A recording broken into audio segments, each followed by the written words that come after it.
Give us just 1 minute, please, as we queue up all the different streams.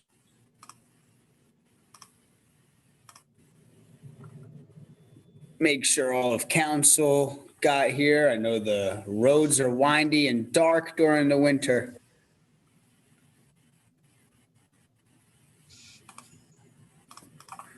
Give us just 1 minute.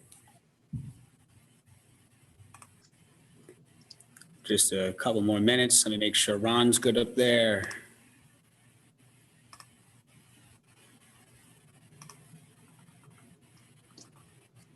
Make sure we have all of our people.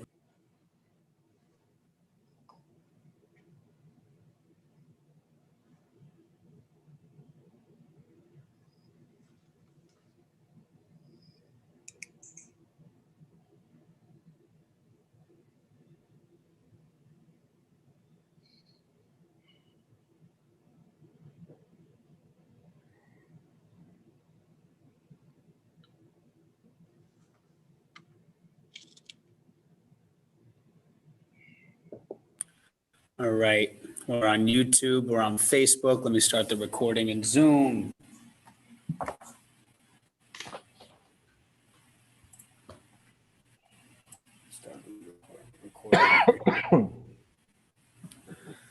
All right, and just before we get started, I just want to remind members of council and the public, right now, FiOS is having some issues streaming our meeting over to channel 47.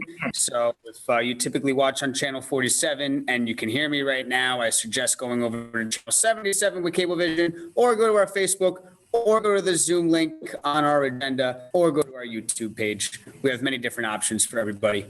And let me let in Deputy Mayor Katz here. And then I believe we have our team. Mayor Dunleavy, whenever you are ready. Okay, please rise for Pledge of Allegiance. I pledge allegiance to the flag of the United States of America and to the republic for which it stands, one nation under God, indivisible, with liberty and justice for all. Doug, call the roll, please. Councilwoman Romney Rice. Here. Councilman Began. Here. Councilwoman Organ. Here. Councilman Kaplan. Here. Deputy Mayor Schwartz. Here. Deputy Mayor Katz. Here. Mayor Dunleavy. Here. Adequate notice of this meeting has been provided by resolution number 276-2020, sending a copy to the newspapers officially designated for 2020 by way of resolution number 218-2019, filing a copy in the township clerk's office and posting it on the municipal building bulletin board, and the mayor hereby directs that the statement be included in the minutes. Thank you. Just some announcements. Here with us tonight is Dean Kaczynski, our township manager. Doug Roussillon, our acting township clerk, and I'm going to have an announcement about that in a minute. Clarence Barnes is back at the mothership. Ron Goodman, our crack volunteer cable master and video worker. Thank you for your work. And with us tonight is John Shadanian from the law firm of McCusker and Selmy, Rosen, and Carvelli. The next televised council meeting will take place on Tuesday, January 5, 2021 at 7 p.m. Please be reminded that attendance in the municipal building is by appointment only until further notice. Municipal offices will be closed on December 25th in observance of Christmas and January 1st for New Year's Day. And in addition, I want to put a special word out. Our wonderful Teaneck Volunteer Ambulance Corps is in need of our help. They're there for us all the time, but they're in need of our help now. So please take a moment during this holiday season and do what you can by giving and making a donation to the TVAC Ambulance Corps. They really need our help. And finally, some really, really, really good news. We just learned today that Doug Roussillon passed his clerk exam.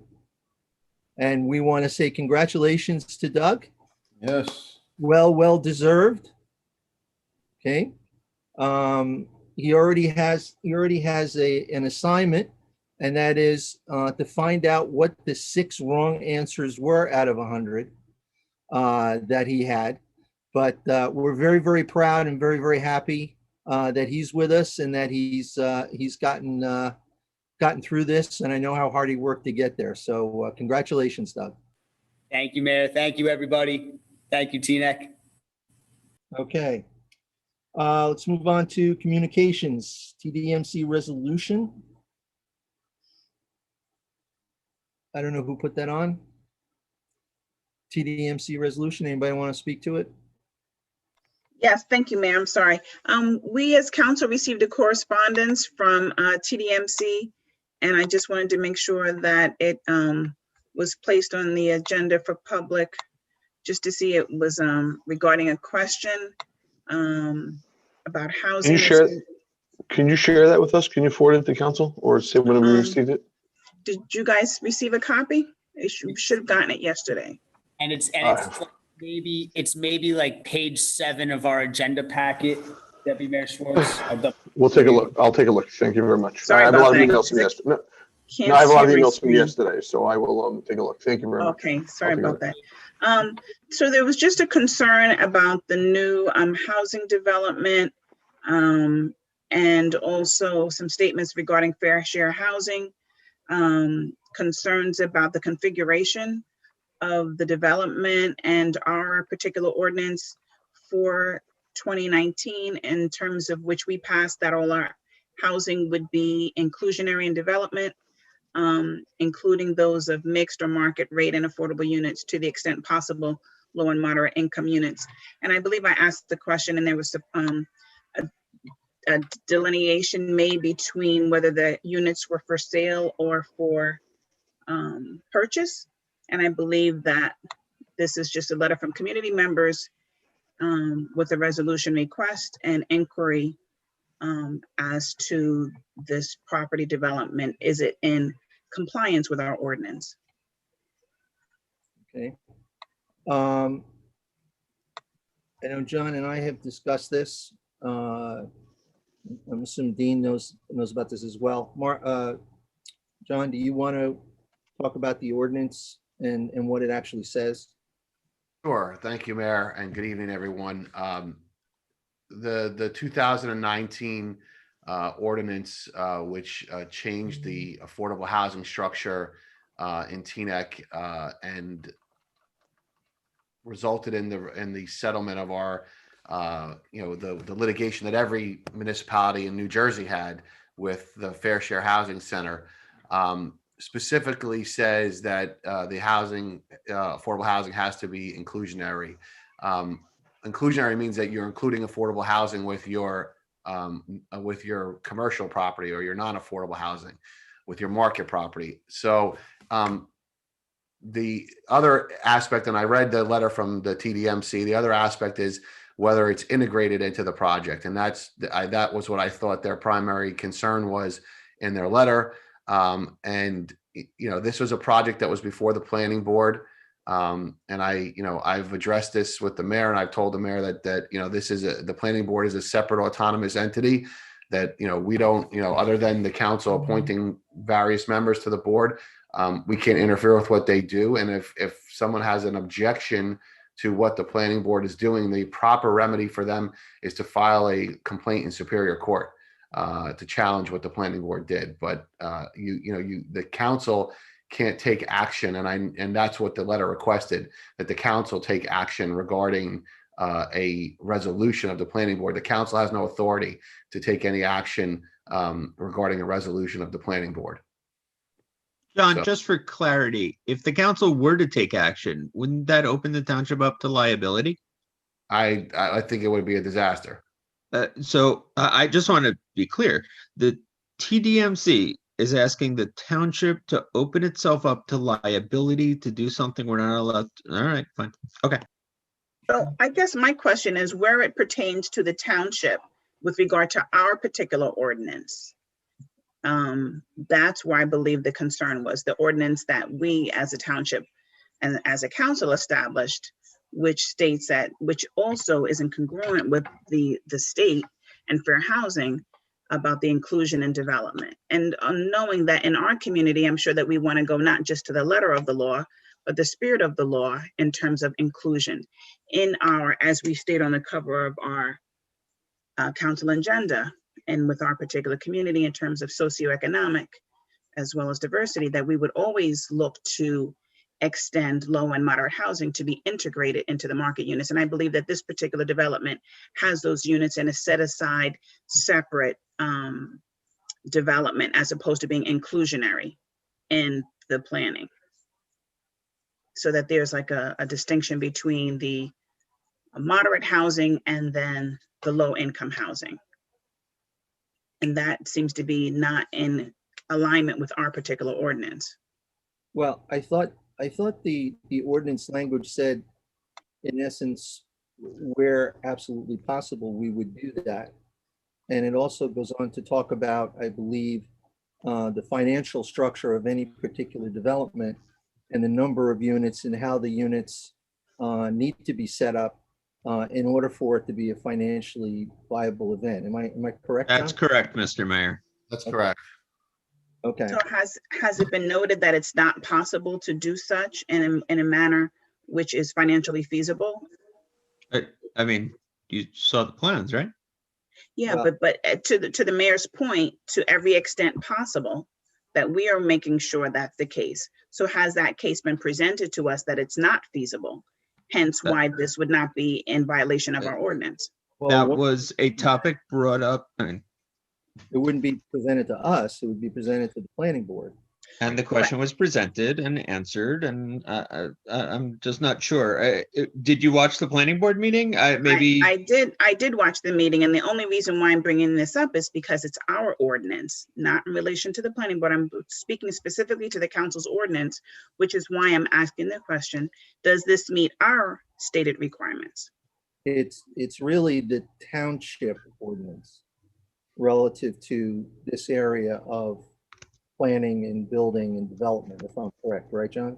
Which the council establishes, correct? Correct. It's a township ordinance. It provides that, the design section provides that in inclusionary developments, which this is an inclusionary development, to the extent possible, the low and moderate income units should be integrated or shall be integrated with the market units. But that is, again, that's an application that gets made to the planning board, Councilwoman Rice. The planning board has the right to decide whether or not they feel that again, to the extent possible, that they feel that it is possible or not possible, or that the plan is appropriate or not appropriate based on what's submitted to them. That's not something that councils, whether it's TNEC or anywhere else, generally get involved in. We set the policy, the community, the council sets the policy, and then the boards adjudicate the policy, if you would, and that's why they're appointed. That's their function. So, in this case, the board reviewed the project and they made their decision. As I indicated, if there are persons or people that have an issue with that, there are actions that they can take legally to challenge it, et cetera. So that was more just me responding to the TDMC communication. But in terms of your question, whether it's a council item, this is not something that the council would take action on, because we would be seen as interfering with the planning board. So if our board that we appoint is in violation to the council, the township's ordinance, that is taken to, I'm sorry, which entity? Someone could file an appeal with the Superior Court of New Jersey. Okay, And that they were in violation to the township's ordinance. Correct. They would be challenging the planning board's action. We wouldn't do that. Okay, thank you. I just wanted to address that letter, and particularly I know that a number of community members seem to think that this is in violation of the spirit in which our community has done our due diligence in terms of all new housing to make sure that they're very well integrated. And I think that we have done that with our previous properties, 1500, all of the current properties. This property seems to be an anomaly and not incongruent with some of the other properties that we're doing. And I just thought that it was, something that should be. I think, We lose her? okay, Did Okay. you off Anybody there, else? Councilwoman Weiss? go ahead. Keith, go ahead. I just think it's worth mentioning, since there was a comparison to other properties, that those other properties Councilwoman Romney Rice mentioned were apartments and apartments. This is obviously a different situation. Correct, but there's no delineation in the ordinance, correct? The ordinance doesn't make a specification towards rentals or purchase units, correct? The ordinance does make a difference between rentals and purchase units. In the sense that you're allowed to have the 20% with purchase as opposed to Yes. 15% rental, but not in terms of the integration piece. Well, the integration, you're speaking to two different things now. I'm merely just addressing the fact that you said in previous things we did X. In previous things, they were apartments and apartments. Here, they are not townhouses and townhouses. They're townhouses and condos. It's different things. So in the previous things are unlike this thing. So if you want to say it's different before, I just think the public should know that there's a reason it's different, and that's because this is a different type of project. That's all. Okay. But the ordinance remains the same, thanks. I'll comment later in the meeting. I'm reading the thing right now. I'll comment later in the meeting Okay. also. Anybody else have a comment now? Yes, Karen? Can we, I know people in the township had reached out to Fair Share, and I don't know if, John, you could give a recap on this or not, but it seems to me like TNEC's doing pretty well as far as Fair Share goes with most of our developments, and I think that should be acknowledged also.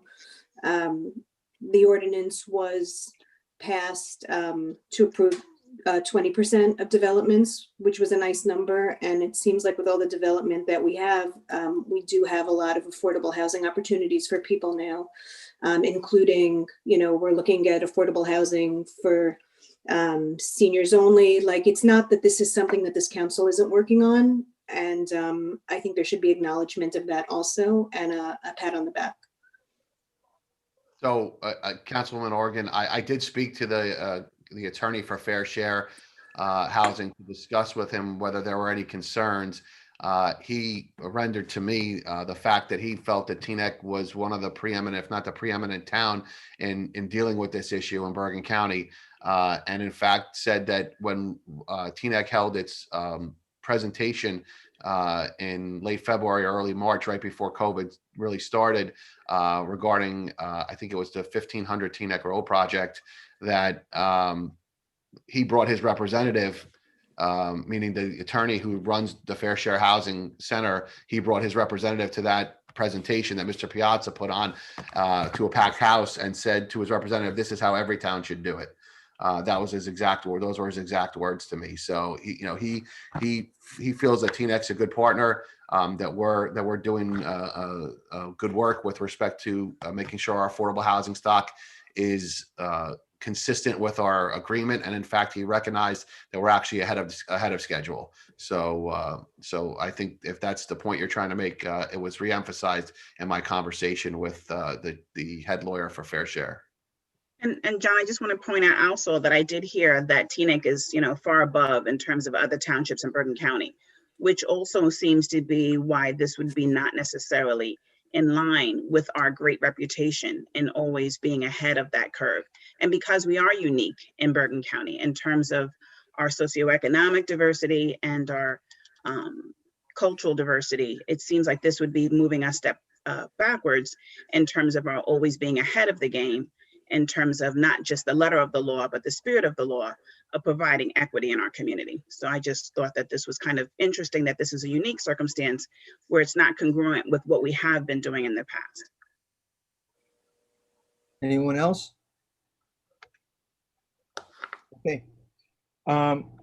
As I mentioned to the council in closed session, I'm going to walk in a communication here that just occurred late this afternoon between County Executive Tedesco and mayors and administrators of all the towns in Bergen County. And it has to do with COVID vaccines and what the process is going to be. Now, I'm going to tell you that this is a moving target. I'm going to give you an overview of what it's supposed to look like, but given availability questions and other things, we can't tell you to certainty what the time frameworks are, but I'm gonna emphasize the process that's going to occur in order for people who want to avail themselves of getting the vaccine to do so. All right. So first of all, in New Jersey, the governor has set a goal of 70% of the state being vaccinated by July, but that is purely dependent upon the number of those who get the vaccine, obviously, and the availability of it. There are two vaccines. One is the Pfizer vaccine, which is currently being distributed to healthcare providers and hospitals around the state. Those are 2 shots, and the second one occurs within 17 to 21 days after the first. You can give Pfizer to anyone 16 years of age and older. The Moderna is different. It also doesn't have to be stored in super cold freezers. It has to be cold, but not super cold. It's 28 days till the second shot. And the Moderna vaccine is for people 18 years of age and over. That's important because what the county is telling us they're going to be getting for distribution in about a week is about 1,000 doses of the Moderna, okay? So in terms of distribution, we have to do it as per CDC guidelines, and they have set up groupings, 1A, 1B, 1C, and the general population. So right now, 1A is underway in hospitals, doing hospital staffs and rolling it out to long-term care. They're anticipating that that's going to, we need to be at a pace of about 10 million vaccinations a week in order for us, this is around the country, by the way, I'm sorry, it's around the country, in order to move into the next grouping of 1B by the end of January. So again, availability is going to be key as to when people will get these. The frontline and essential workers in over 75 years of age, such as fire, police, corrections officers, food workers, grocery store workers, post office, and public transit workers, we're hoping will start to be in line by the end of January. Again, that is only going to be due to availability. And they expect that to run at least through April. We are trying to get clarification on which grouping teachers are so that we can let our Board of Ed know how we can get them done at the appropriate time. The 1C are adults 65 and over, or between the ages of 16 and 64 with high-risk conditions, and any other essential workers that haven't been put in so far. They're looking to start that in mid-May, and that will be, they feel that they can stay on track if they get 20 million of these people done a week around the country. So these are large numbers that may or may not coincide with the availability at any one time of the vaccine. And then after that, the general population. So we're looking at going into the summer, okay, with our current protections of masks and social distancing and washing hands and everything else. But it's going to take a while, but there is hope here, okay? There are going to be different size distribution sites. You may have already heard that the old racetrack at the Meadowlands is going to be one of the 6 state mega sites that will try and do several thousand a day. CVS and Walgreens is doing long-term care under agreement with the federal government. As I said, the county is going to get the Moderna, and they're going to be doing it at the New Bridge. They have an indoor annex up there that was built by the Army in the Army spring. Corps of Engineers. Army, yep. And they're expecting, as I said, 1,000 doses for that within a week. But again, remember, that means that 500 people can get vaccinated because they always have to hold 500 for the second dose. Obviously, hospitals will start to get involved. MD offices will then get involved, and other pharmacies, private pharmacies will also get involved. The actual vaccination process is going to require people to log into a state New Jersey vaccination scheduling system that's going to be designed to keep people in the 1A, 1B, 1C. But also, you have to be careful. You cannot bring all this stuff out of the freezer, not know how many we're going to be wasting a lot if we don't have specific times and appointments for the people who are coming. So it will be done through that system. Once vaccinated, you'll be taken to another area where you're going to be observed for 15 minutes, just to make sure you didn't have any adverse reactions. And then you're going to receive information on how to log into the CDC because they want to check on you. So I got my first shot on Sunday. I have had text reminders from the CDC sent to me each day where I have to give them what my current condition is. Am I having a fever? Am I feeling lousy? Am I whatever? Again, and you will also schedule your second shot before you leave from your first. The financial, there's no cost to the vaccine for any individual to get it anywhere, okay?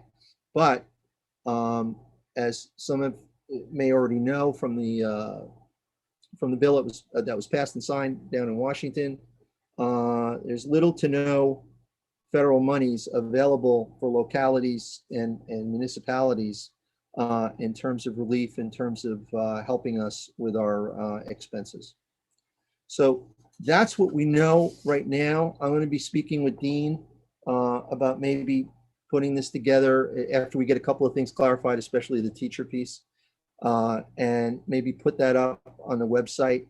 And then we can use it as a tool that we can just update as we get other information so we can inform the public.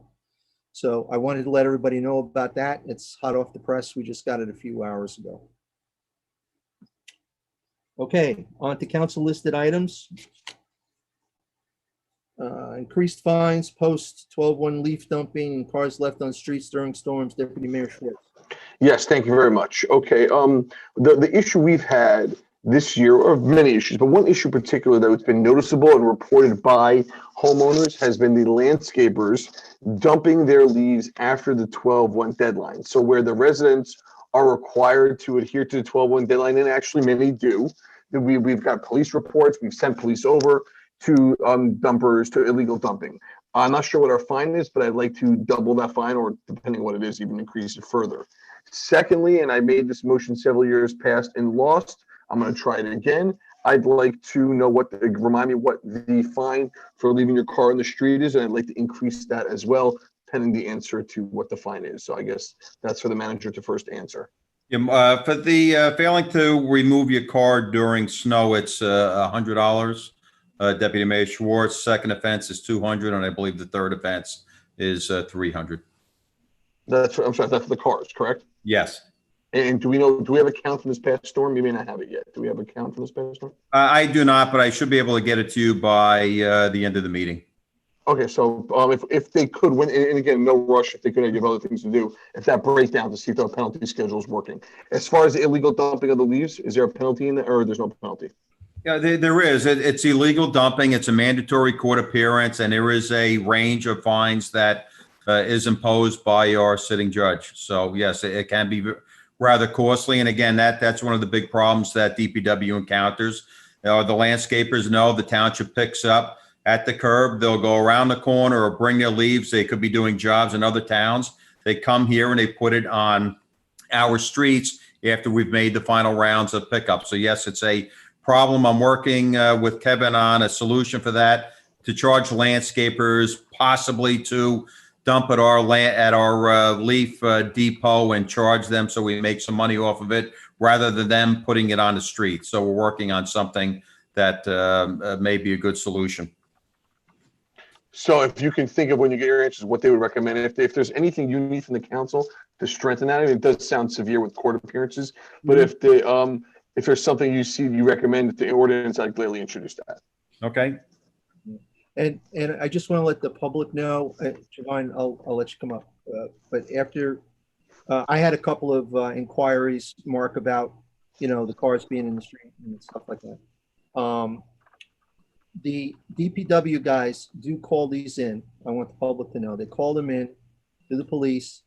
The police follow up, and the police do summonses. They may not see it on the car. They may be sent to them, but they are followed up with, and they are receiving summonses. But I'm in favor of what Deputy Mayor Schwartz's idea is, to raise these rates. Councilmember Rice? Yeah, I just wanted to point out, and to thank Dean for the excellent job that DPW does. And this, of course, I'm sure Deputy Mayor is pushing this because it impedes their job, and I'm sure our residents can concur that we like to have our streets plowed and it's great. And it's just those few neighbors that don't move their cars that impedes the process. So while we're not interested in, penalizing everyone else suffers the consequences if the streets aren't plowed. So I certainly am in agreement, and also just want to use this as a plug for DPW for the excellent job that they do, and for the township's warnings. They certainly, have given fair warning that the storm is coming. So thanks again, Dean, for all that notice to the community. Anybody else? Any comments with that? Councilmember Organ? I think people also aren't aware of when they can put their car on the street. The DPW makes one pass and then people start to shovel out. But that's not the time to put the car in the street. They're still making other passes and they're coming back. And so I saw a lot of that during this storm where streets didn't get plowed because people's cars were now parked in the street and they had to go around them. So what we did as well, and Councilman Kaplan actually made the recommendation, is we put a snow tab on our website. So when you go to the webpage on the left-hand side, I believe it's the second tab that says snow alert or snow emergency. We have posted everything that you would want to imagine about snow on that tab. Has our ordinance, has everything that you need. And I would just recommend the public, the residents, take a quick peek at that so they familiarize themselves with our ordinance. And again, what I did prior to the last snowfall, again, we advertised the heck out of it. We got half of, I think, what the weatherman predicted. I'd love to have that job, and where I can be 50% wrong all the time. But we did advertise the heck out of it. I suspended municipal parking from noontime on the day of the snowfall, so residents could park their cars in the municipal parking lots without penalty. And a lot of residents took advantage of that. I believe there were only 2 or 3 parking spots that were open in the municipal parking lot. So I'm happy to see that the residents took advantage of that. Again, there are a lot more people home, college students. So I know parking is tough, but I will try to relax it as early as possible so residents can prepare and get their cars in a safe place. And also thanks to our staff for putting tnecnj.gov/snow for residents to see for info for the future also. Yeah, that's great. Good job. Okay, anybody else on that? Okay, so Mark, are you gonna work with Dean and come back with a change?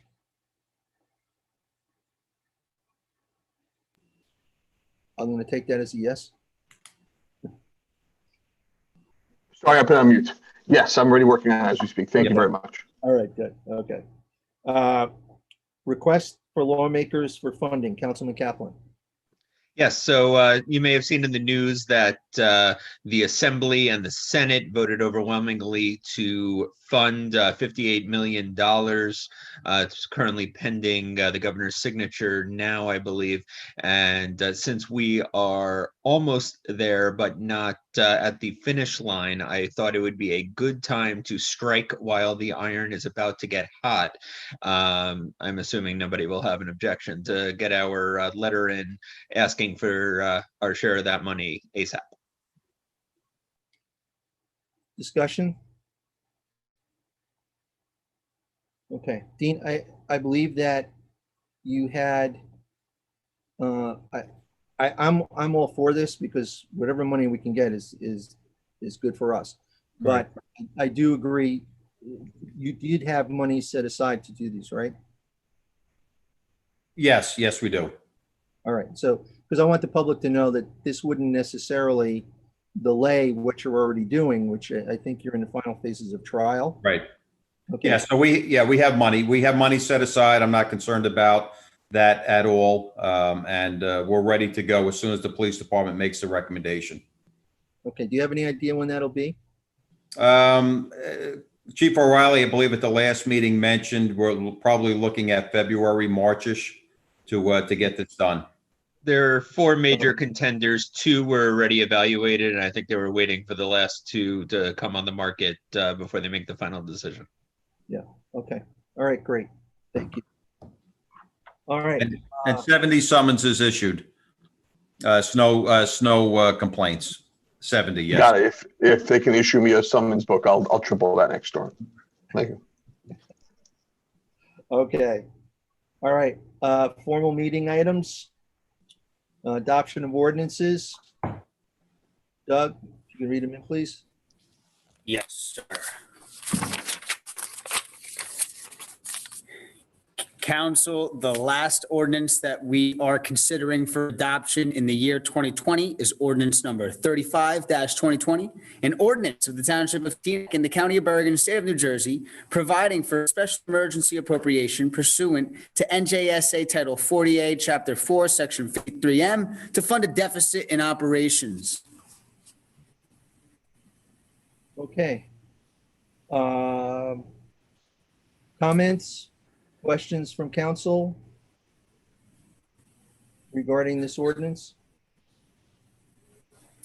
Okay, I don't hear any, see any. All right. Then at this point, I'll open this up for a public hearing on this one ordinance.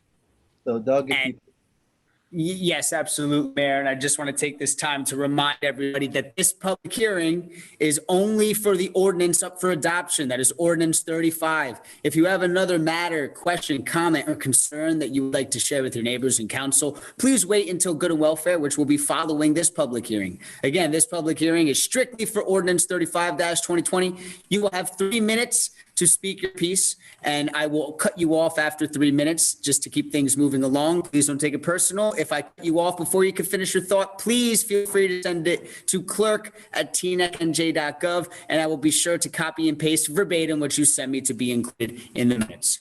And with that, I will bring in the hand that we have here. I see a Dr. Charles Powers.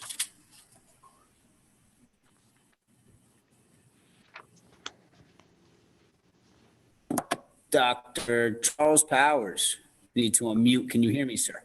Yes, I can. Can you hear me? Yes, sir. Loud and clear. You have 3 minutes. Okay, yes.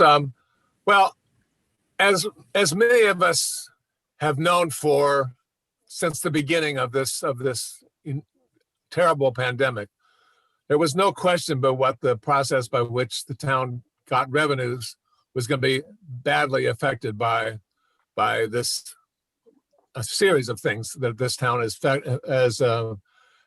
by which it gains money in addition to the problems it's going to have collecting on the normal taxes. So it was inevitable that we would have to be borrowing not just this 2.3 million, but the 2.6 million that you folks approved earlier this month. It's very difficult to maintain a budget without an increase in taxes in the midst of a pandemic. And in fact, it turns out we weren't able to do it, but this is certainly a justified ordinance tonight. Thank you.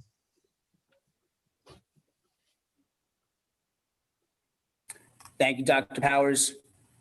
I see a Mr. Alan Sohn, who I am also bringing in right now.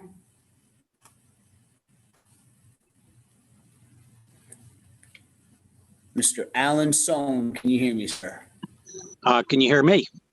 Yes, sir. Loud and clear. Okay.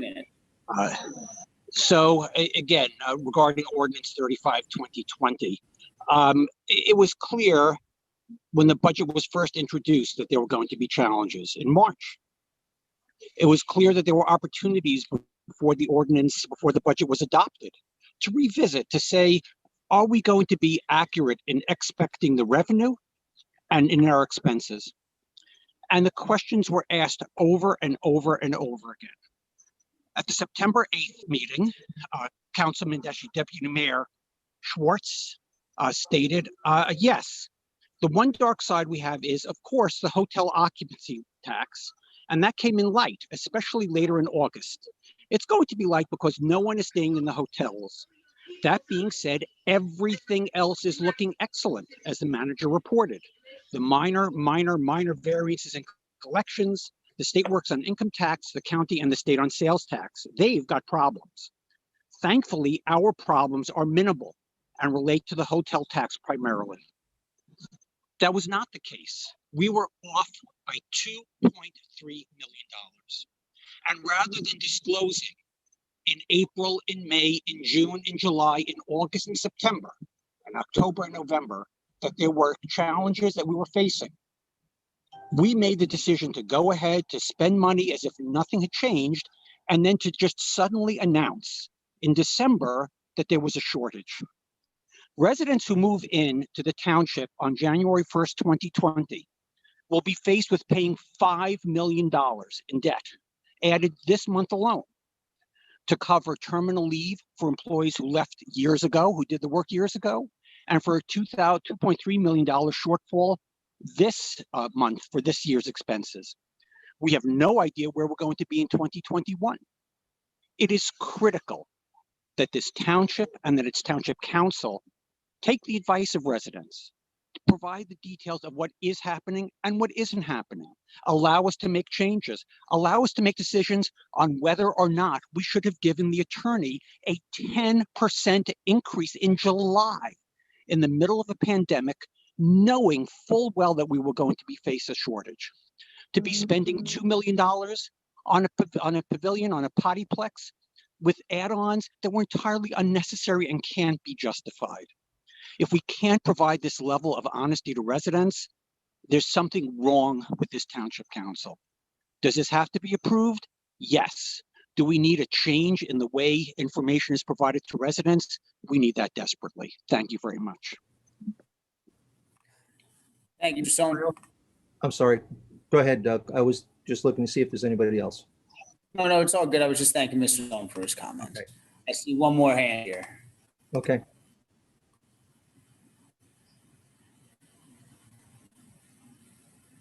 Debbie Aliahu. Can you hear me, miss? Yes, I can. My computer is new to me, old to the world. 3 minutes. Can you hear me? Yes, loud and clear. You have 3 minutes whenever you're ready. Okay, thank you. I would like to kind of say the similar things to what Mr. Sohn said. What I am asking for is greater transparency. These additional expenses were not unforeseen. This pandemic has been going on for months and months and months. While many of us were stuck in our, I'm sorry, it was requested that we share video as well. Months and months and months while many of us have been pretty much locked into our homes. And the same way that we have to anticipate our expenses, the township has to also. And questions were raised whether or not the budget should be approved and whether there should be additional meetings to discuss the budget. And this was raised a number of times, and whether there should be more meetings to discuss it. And it kept being said, no, it's not necessary. And as the president-elect today said, the months ahead are going to be more difficult, and we need to be honest about what we're going through. And I think that this needs to happen in the town as well. Just we need to know what we're facing so that we can be prepared. We're adults. We need to know what we're facing so that we can be adult about how we're behaving, whether or not we need to cut back, whether or not we need to change our behavior so that as adults, we can decide what we can afford and what we can't, just as we do in our own homes. I may want to buy a new car. My newer car is 15 and a half years old. But if my roof is leaking, that is going to come first. My want is a want. My need is a need. And I think that that is how we also have to run the town. So I think greater transparency is what we need to do.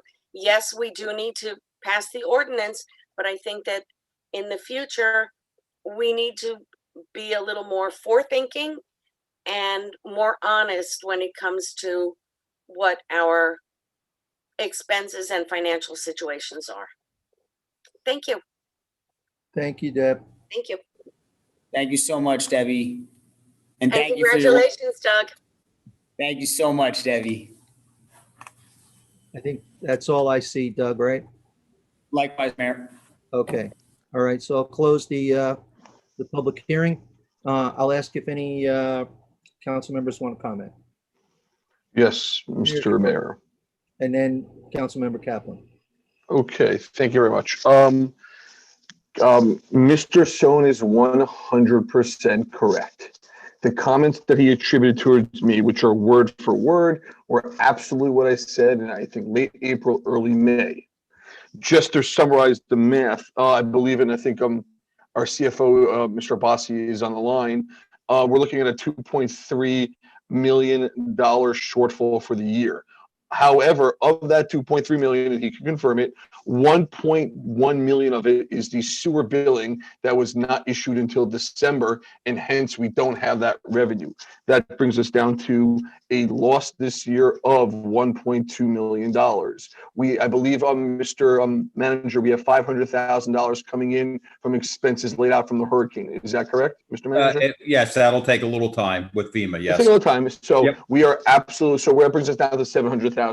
And for that, Yep. in April of May, I had absolutely no idea that we would be short $700,000 in a $70 million budget for a pandemic that would last months upon months later. And I think, Mr. Manager, you can, or Mr. Yeah. CFO, most of the shortfall, a lot of the shortfall was the hotel occupancy tax, was the court revenue. None of and very few of our residents got tickets. Our building department permits. Most of that revenue items were monies that, you're absolutely correct, in April or May, we did not see an additional 6 and 7 and 8 now months of a pandemic. Right. So for that, I asked the public's apology for shorting on a pandemic $700,000. Now that's the bad news. The good news is that it's going to cost the average resident approximately $50 a year for the pandemic shortfall. And that's actually a little bit more, the average homeowner. So in your $10,000 taxes, about $50 of it will due to a small event called COVID-19. So I do apologize. I would make that mistake all day long. I had absolutely no idea that this, and I think I'm not the only, I don't think Teaneck's the only one. I think there's a few other municipalities that may have not realized this was going on. Maybe 10,000 more municipalities. 165 municipalities. Yeah, I was referring to the country. So again, Ms. Eliyahu is correct. Everyone is correct. I think our net shortfall is $700,000. It's something I'm actually proud of. I think New Brunswick is borrowing millions more. Edgewater, Weehawken, millions more. So again, the comments are correct. I'm going to endorse this and hope we never have a pandemic that they make a mistake like this again. Deputy Mayor Schwartz, if I could also add, we're also looking to claw back approximately, and I'm still waiting for the full figures to come in, $200,000 in CARES money. So, I don't also disagree with the comments made by members of the public, but what I will disagree on is while residents of the public may feel that we have not been as transparent, the trade-off has been the finance department and the purchasing department and all our departments curtailing our spending for 2020, A, B, applying for the CARES Act nonstop since council awarded that contract to the Millennium Strategies, and for a cost of approximately $10,000 to $12,000 to bring back $200,000 with that money spent on Millennium was more than worthwhile. And now that hurricane or tropical storm Isaias was declared a disaster declaration by the sitting president, you're going to see that money start to come back in, as the manager mentioned. But at the same time, I said this back in April, this was a moving target, and it still is a moving target. The budget subcommittee, myself, the manager, the auditor, the bond attorney, we're all working very closely. And we're looking at this more on a not 3-year, not 5-year, but almost on a 10-year plan moving forward where we can stabilize taxes and not have spikes. And you are 100% correct. Other municipalities, not Teaneck, the Weehawkens, the New Brunswick, the municipalities with parking authorities, they're facing the hurt a lot more than we are. They also have hotels. This is something that, the manager, myself, auditor, Lisa Gorab, the bond attorney, who was quoted in the Record article 2 weeks ago. We are looking at this for 2021. Budgeting is not science, it is a form of art, and we will do our best to come up with a fiscally responsible Yep. plan for the council to consider. And Issa, let me say this, and to council and to the public, we were not sitting on our hands during this pandemic. There were a lot of moving targets. We had weekly meetings with department heads. We told department heads to hold off on certain spending unless it was absolutely essential. We delayed hirings. We saved tremendous amount of money on salary. Unions accepted delayed starts for raises effective July 1st. So we did our part, and we were very responsible for this. So I don't say too much, but I take offense to some of these shots that have no merit. And we've done a responsible job running this town financially, and we'll continue to do it. And again, the monies that we had to put out for Tropical Storm Isaias is well north of $500,000 that we had to come up with. So, again, recreation as well, we took a hit with our fees and not having programs. So I'm comfortable with what we did. I'm comfortable with what the CFO did, and we'll continue to provide a responsible budget to council. Councilmember Kaplan. One thing to also take into account is that not only are we $500,000 to $700,000 in a hole due to a pandemic, but we are paving roads right now. We are providing services right now. TNEC is functioning and moving forward the same as we always have. And what we were talking about in April and May was the unknowns. There are known unknowns and unknown unknowns. We knew that there could be some financial hit. What we didn't know was whether the state would be providing funds. We didn't know if the county would be providing funds or the federal government would be providing funds. And it turns out we are getting CARES funding and various other sources of funding.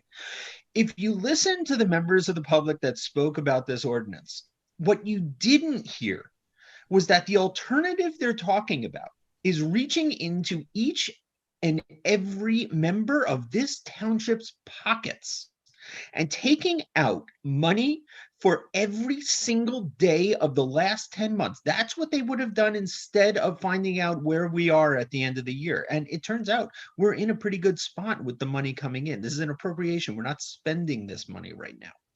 But what they are suggesting is to tax the individuals for things that didn't need to be taxed. We are a very well-run town.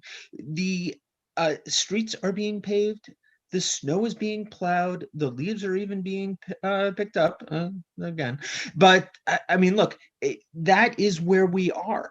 And this is a very, cheap shot, as the manager said. And I'm just a little surprised at people that ostensibly should know better that come to do that at a council meeting, preying on the public to not know the difference between an appropriation and taxation.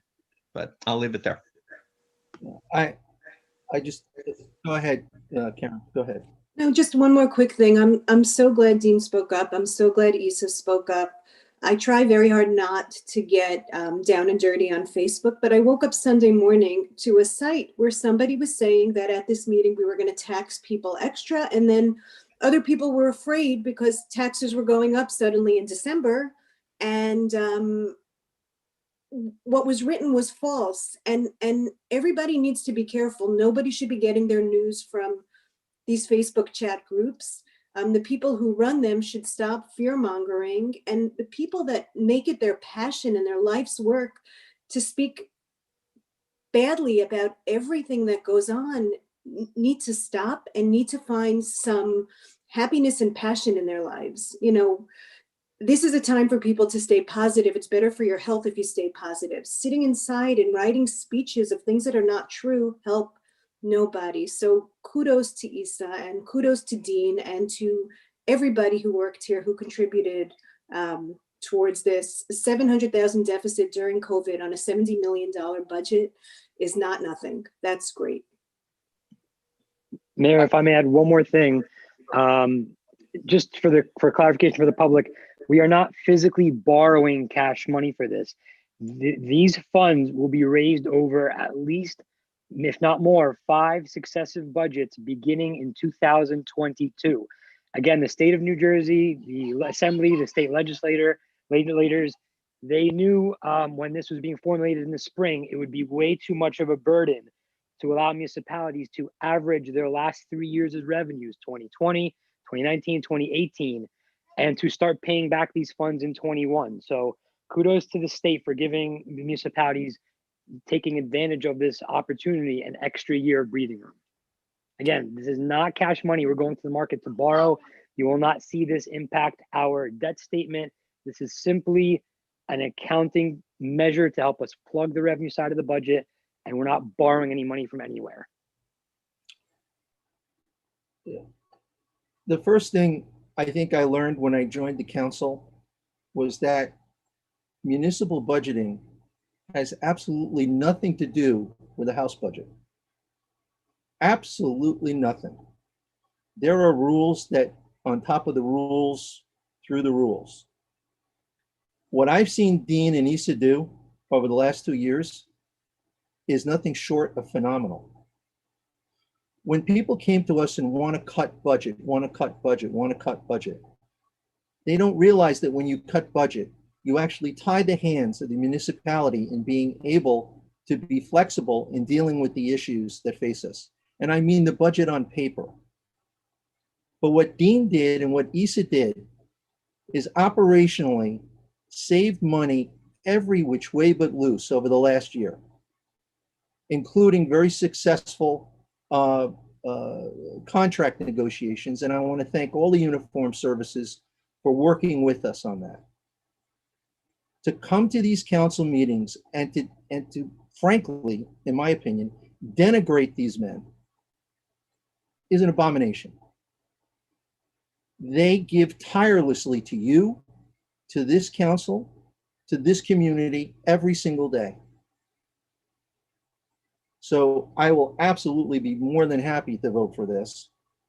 In talking with other mayors, I can tell you we are in such better shape relative to them because many of them took a much bigger hit in their local property taxes than we did. So I can tell you we're in very good shape. We have to manage it. We're going to have some tough times. We have to look at this from a multi-year standpoint going forward. But we could not be in better hands with Issa Dean and the rest of the staff when it comes to this stuff. So I applaud you guys for what you've done and how you've served this town. You deserve all the credit in the world for where we are right now. So thank you. All right. So We need a vote. So I'll move ordinance 35, 2020. Do we hear a second? I'll second that. Doug, call the roll, please. That was Deputy Mayor Schwartz. I'm sorry, I didn't hear that. The second was Deputy Mayor Schwartz. I apologize. Yes, it was. Yes, it was. Councilwoman Rami Rice. Councilwoman Rami Rice. Yes. Councilman Bagan. Yes. Councilwoman Organ. Yes. Councilman Kaplan. Yes. Deputy Mayor Schwartz. Yes. Deputy Mayor Katz. Yes. Mayor Dunleavy. Yes, 35 adopted. thank you.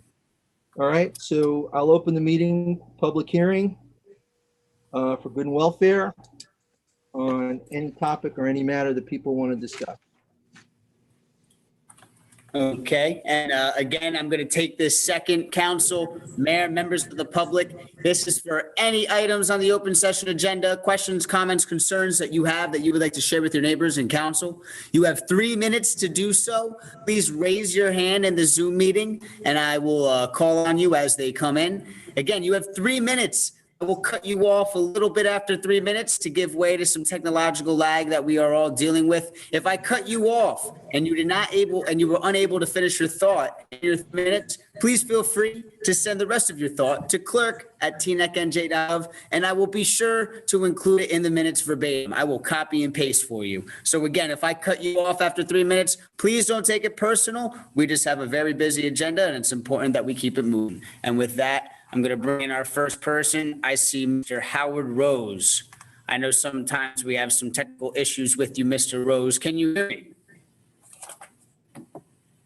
Mr. Howard Rose. It does not look like you're on mute, sir.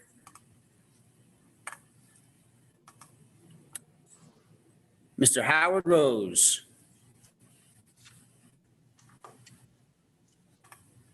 Mr. Howard Rose.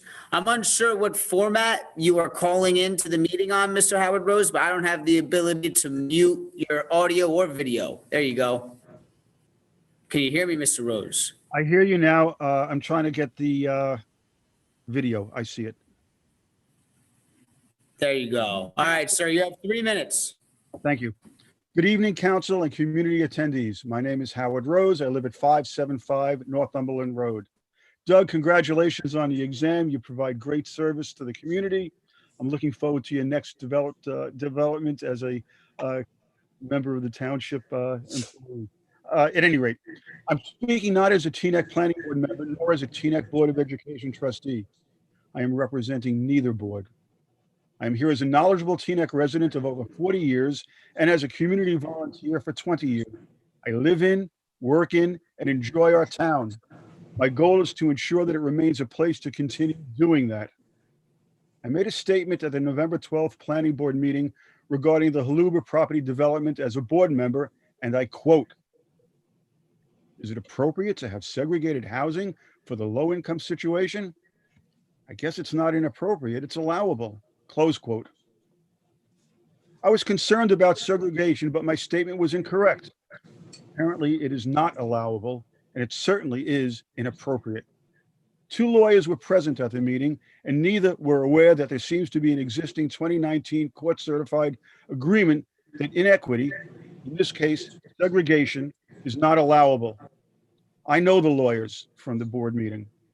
Both are professional and knowledgeable, but there apparently was an error that was overlooked. Only 2 members of the board brought up the concern. The other board members did not follow up on it and were involved in discussing several other topics. Allowing segregated housing in the southwest area of Teaneck avoids any direct impact to most members of the council and planning board, includes me. Segregation would not be just a problem to our community, it's corrosive to the well-being of a town that heretofore has been at the vanguard of integration and inclusion.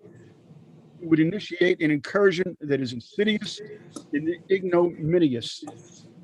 We often talk about the letter of the law and the spirit of the law. Now let's talk about the spirit of Teaneck. Thank you.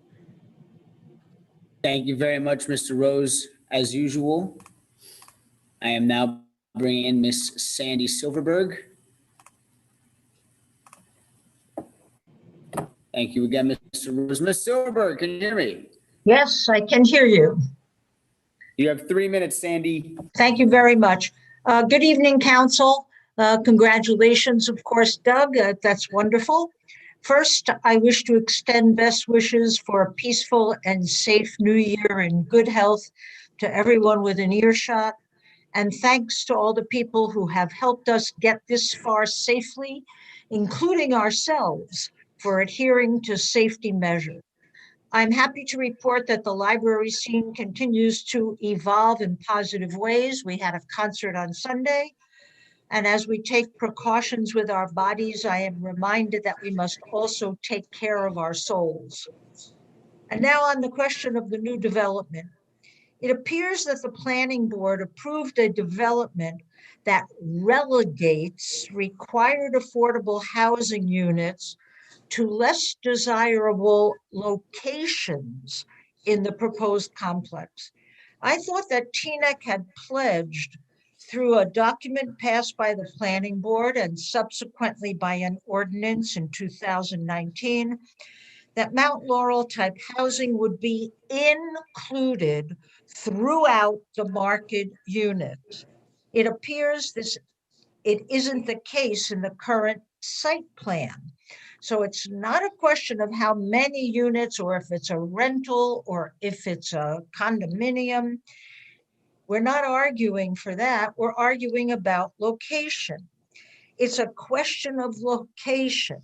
I am very uncomfortable to understate my position, to think that if what I've outlined above is true, that it isn't remediable even at this state, except through a lawsuit. I don't think it's too late to make a request to the company to take another look at the site plan. Here's why this matters to me. Affordable housing rests in part on a law and ideal, giving people a shot at living where they would not otherwise be able. It helps to bridge economic gaps, to work toward equality, to welcome diversity into a community, and to avoid creating exclusively rich and poor neighborhoods. If we are in fact Teaneck strong together, then we need to ensure inclusive housing opportunities. Please seek a remedy for this situation. Thank you. Thank you, as always, Sandy. I'm bringing in Mr. Tony Schwab.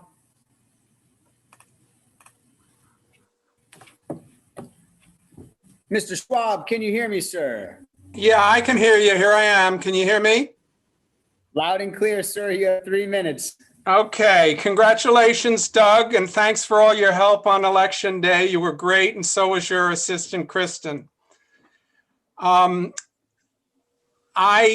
live on Herrick Park, and I'm also speaking about the soap factory development, which will be behind me.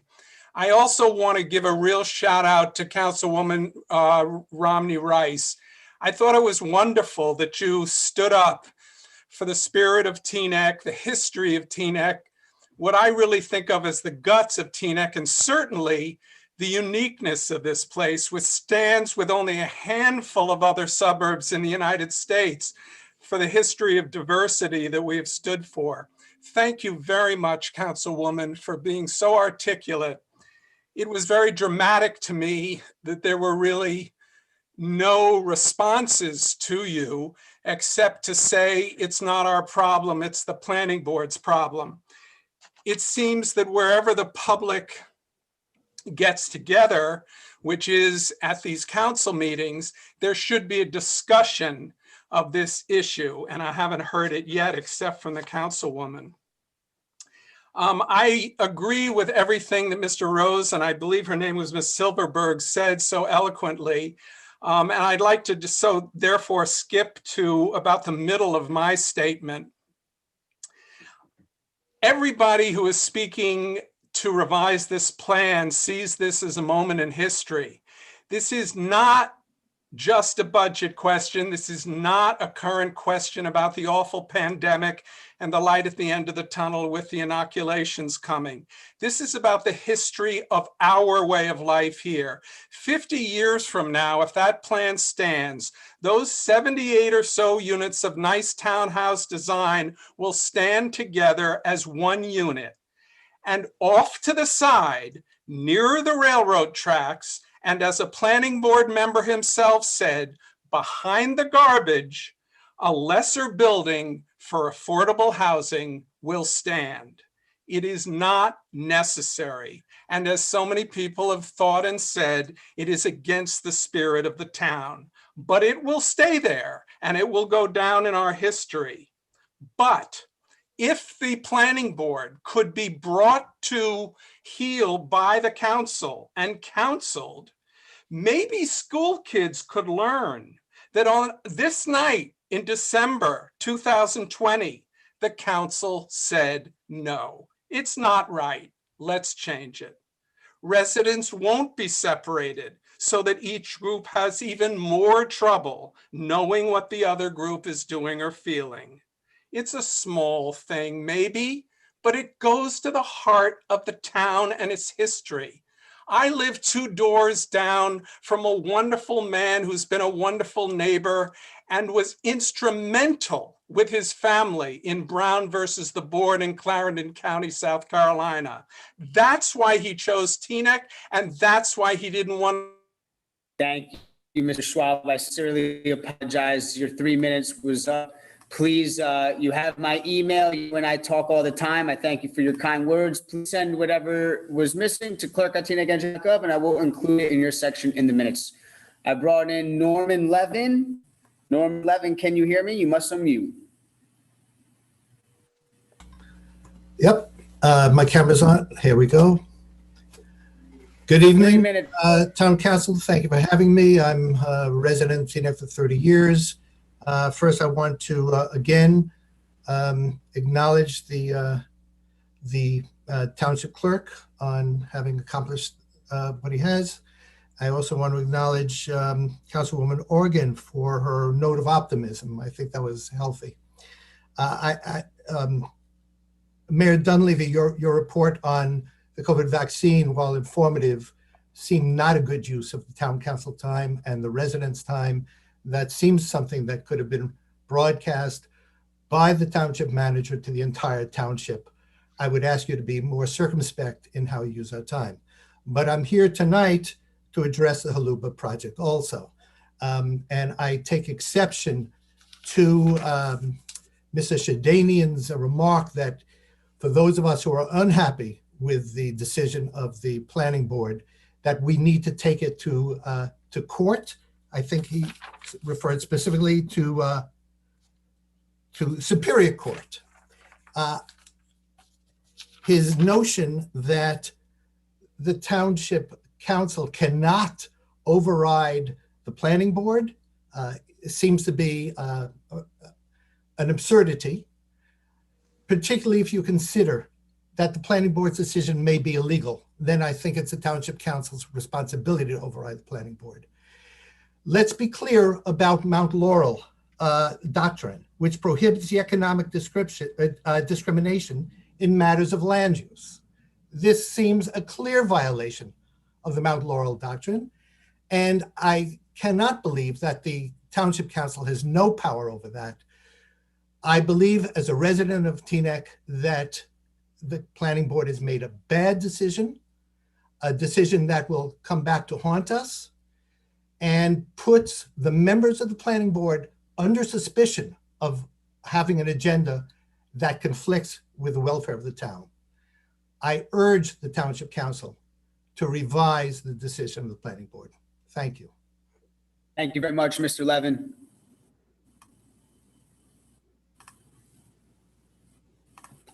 Mr. Alan Sohn. Oh.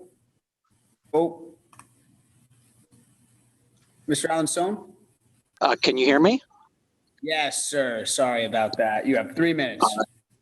Not a problem. The Mount Laurel history is a rather sordid history. The efforts of the township of Mount Laurel to systematically exclude African-American residents who in many cases had lived in the township for decades. And in Southern Burlington County, NAACP versus the Mount Laurel Township, the New Jersey Supreme Court in 1975 ruled that there is an affirmative obligation for municipalities to provide affordable housing. Municipalities then did what municipalities tend to do. They tried to figure out ways to game the system. They fought it. They fought it. They agreed to put up affordable housing outside the municipality. They paid other municipalities to put up affordable housing. All sorts of gimmicks were found. And basically, after the Council on Affordable Housing became moribund, the Fair Share Housing Center came to the forefront, challenging every single municipality in the state to establish affordable housing. And they knew what those games were. They knew what games developers would play, and they knew the games that planning boards, like in the township of Teaneck, would systematically become part of a game.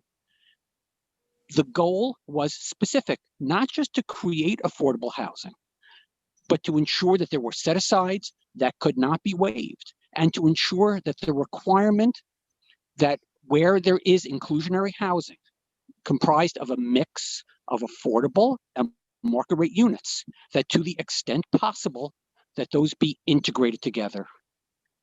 The design for the project at the Halupa site by KRE Realty is the exact opposite of that. It shows every intention to violate not just the letter of the law, but the spirit of the law. The argument that the planning board is somehow some sort of separate entity might be true if we were talking about the Board of Adjustment. But the planning board is the development subsidiary of the Township Council.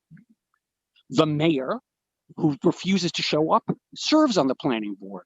The deputy mayor serves, a township employee serves, and the other members are appointed as brown-nosing toadies who are going to follow the development guidelines of their bosses, knowing full well that if they follow those rules, that they might well have an opportunity to serve on the township council. What the planning board is doing is wrong. It is dead set wrong. It is against the spirit of the law. It is against the letter of the law. And this township will pay economic consequences if it does not correct it. Very rarely do I agree with Councilman Kaplan, but this evening, I think he is correct.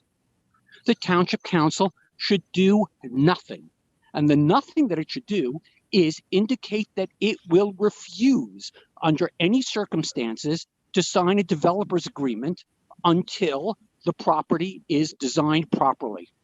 Where? Sorry, Mr. Stone, I apologize. You're over that 3-minute mark. You have my email. Please send over your thoughts to me if we're unable to finish it in that 3 minutes. Again, I apologize. Members of the public, please don't take it personally. We just want to make sure that everyone gets a chance to speak. Mr. Art Vatsky. Yes. Can you see me? 3 minutes, sir. You can or you cannot? Can't see you, You're Art. good. You have 3 minutes. Okay. I want to start off with an older issue. It's been a while since I've been in front of the council, certainly the first time on this format. But the last time I spoke about the situation with Mr.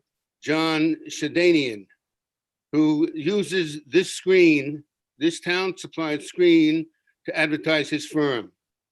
And if he can advertise his firm, then Mr. Kaplan can advertise his firm, and Mr. Katz can advertise his restaurants, and Mr. Schwartz can advertise his businesses, whatever they are.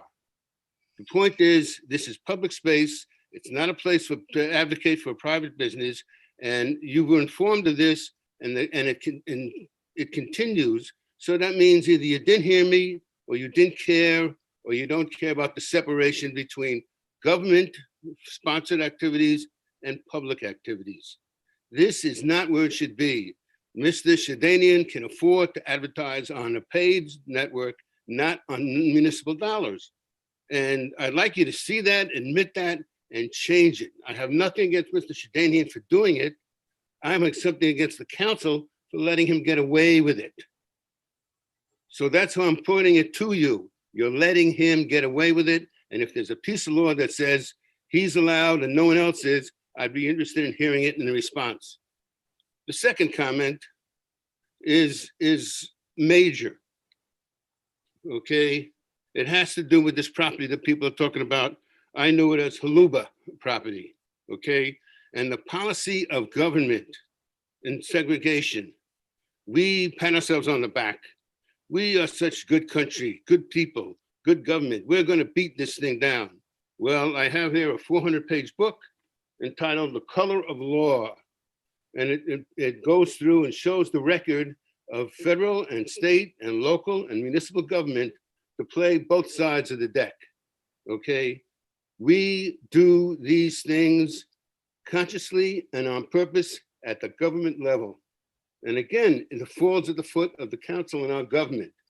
Buy the book, or have the town buy the book, okay? The Color of Law by Richard Rothstein. And it goes through hundreds of years of American confused policy, okay?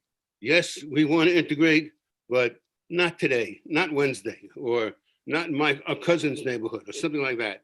There is a problem here. It's a human problem. It's not a white person's problem or a black person's problem. It's a human problem. We like to separate ourselves and then we make hypocrites of ourselves.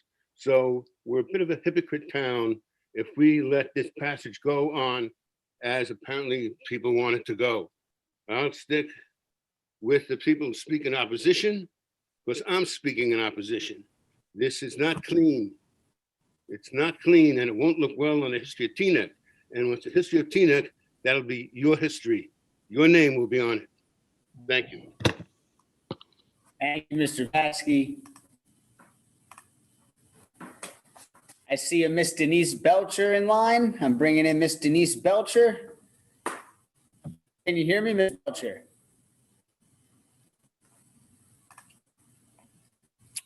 Miss Belcher, can you hear me? Yes, I can. Can you hear me? Loud and clear, Miss. You have 3 minutes. Okay, wonderful. Good evening. Just want to remind 3 council people that are sitting tonight of their vote on February 28th of 2019, when they voted in a planning board in favor of this settlement agreement for fair share housing. If you go back, there is a video, I believe, and definitely a transcript of that meeting that clearly goes over the attorney that reviewed and detailed what the parameters were regarding the settlement agreement. And fast forward to November 12th of this year, just a few weeks ago, the planning board heard testimony from the developer who presented the site plan. And this applicant, as we know, seeks to build these 62 townhouses and 16 affordable housing units separate from market rate townhouses. If you read the settlement agreement, it clearly says that market rate units have to be integrated with affordable housing units. It clearly says that. It does not, it's not unclear about that. And I think it behooves us as a township to respect that settlement agreement. The issue here again is that the design, and if you go back and listen to your last 2 planning board meetings, there was never, ever any discussion of an alternate design folding in these affordable 16 units into an alternate way of achieving an integrated end. So I really ask you guys to really think about what you're voting for, because by voting for this site plan, you're voting for something that is illegal, that it does not follow the settlement agreement. So it's very much in your best interest to go back, even though the attorney tonight is claiming the planning board is an autonomous organization. That's not how you guys have performed here to date. You guys are the strings that you are the people that pull the strings of the planning board. So by you voting in favor of this site plan, you're voting against the very settlement agreement that 3 of your council people voted for on February 28th, 2019. Thank you and have a good evening. Thank you, Ms. Belcher. I'm bringing in a Jay Dorman. Bringing in a Jay Dorman. Can you hear me, Jay Dorman? You need to unmute. Jay Dorman.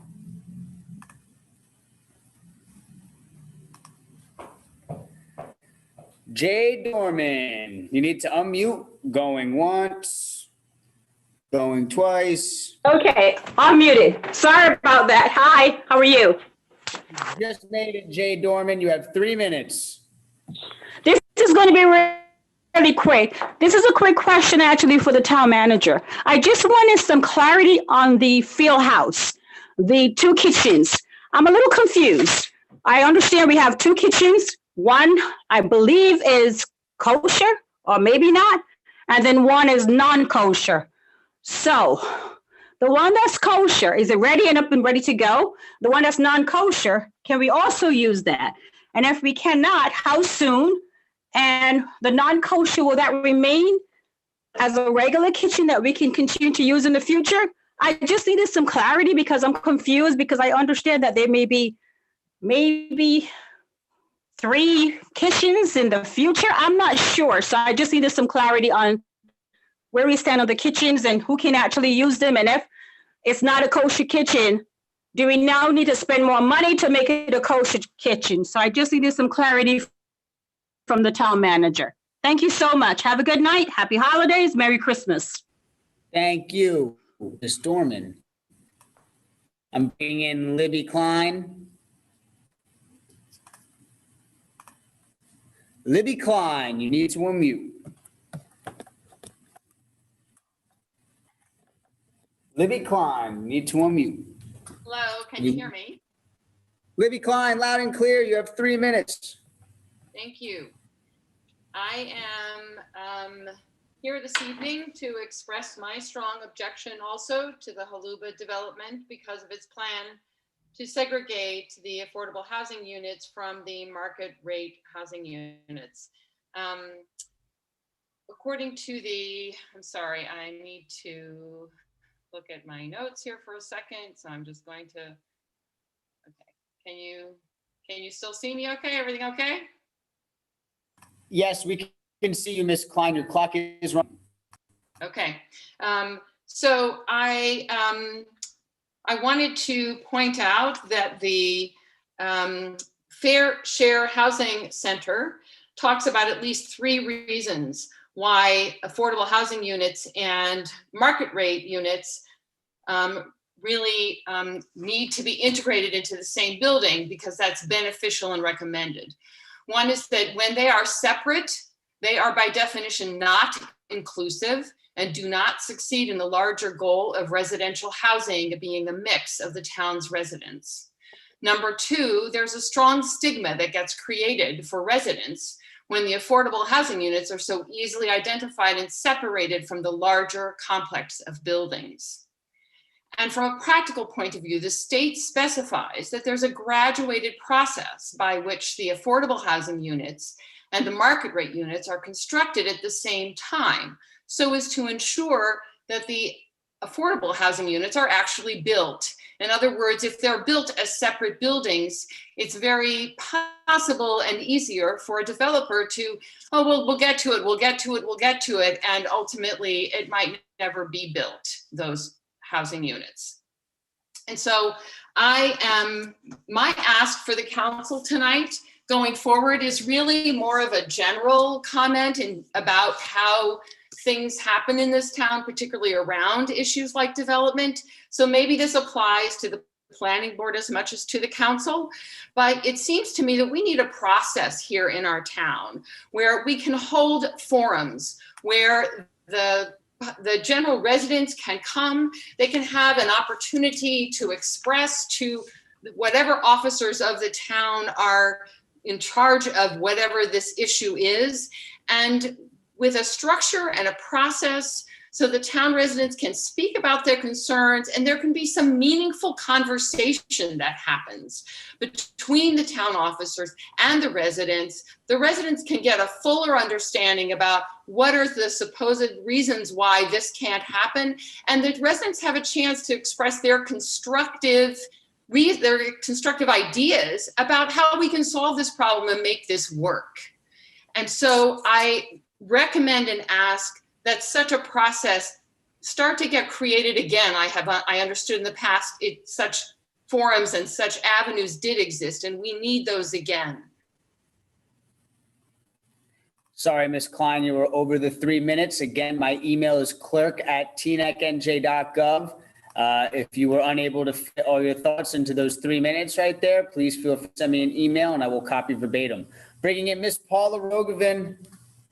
Hi, Paula Rogovin. I 3 minutes. to ask when there will be a vote on the issue of community choice aggregation. It was brought up at the last council meeting, and Keith Kaplan said that he had questions. We tried to help him get answers to his questions. And this has been going on for months and months and months and months. And meanwhile, you see the country's moving forward toward renewable energy. And it'd be great if TNEC would also. On the issue of the housing, the segregated housing, it's unacceptable. I don't know how it got past the council liaisons to the planning board and the lawyers of the planning board that they would vote for segregated housing. These are not new people. You know, the people who are on the planning board are not newcomers. They know what the regulations are, and how they voted for segregated housing. It's just really, really unacceptable. The council must say no to it. And, you know, this is not going to go away. This is not going to go away. There will not be, you know, we've been through 4 years of Trump and race hatred and all the things that the hatred that he brought up and the hatred he fomented. And for us in TNEC to have race separation built into our housing units and new housing units, this is unacceptable. And believe me, we're not going to let it go. We're not going to let it happen. It's not going to happen. You need to take a stand, and you need to stop it and get it turned around immediately.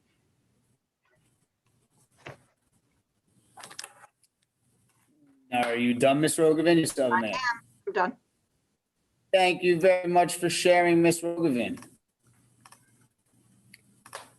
Shelley Ellaby, I hope I'm pronouncing that right. I apologize if I am not. I'm bringing you in. No, you got that right. Can you hear me? Yes, loud and clear, Shelley. You have 3 minutes.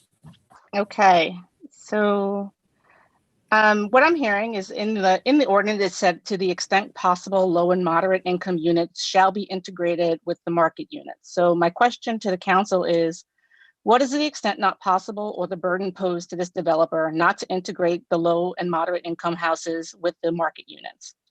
And also, while I appreciate in comparison to other towns in Bergen County, we are doing better, but to suggest we are deserving of a proverbial pat on the back is a cop-out, because we should strive to be better. Because what is being proposed is simply against the very fabric of our community. And while I heard that the planning board is independent of the council, since they are appointed, I would have imagined that their rulings would be in alignment with the ordinance of the council. And that if it is not that the justifiable reasons would be given to the council and our community members in the spirit of transparency as to why they were voting for it, something that is actually against what we have planned in our ordinance. My ask of the council is that the community be given a clear reason as to why the affordable housing cannot be integrated with the fair market housing. That's all I have to say. Thank you, Shelley. Bringing in, oh, sorry, wrong button. Vincent Bravetti. I am bringing in Vincent Bravetti. Vincent Bravetti, you need to unmute. Vincent Bravetti. Yes, good evening. Yes, you have 3 minutes, Vincent. I urge the town council to stand up and take action against the site plan for the development of the luxury townhouse buildings near the Herrick Park. The plan proposes to meet its affordable housing requirement by providing 16 units in a separate apartment building in a substandard location, as described by Tony Schwab.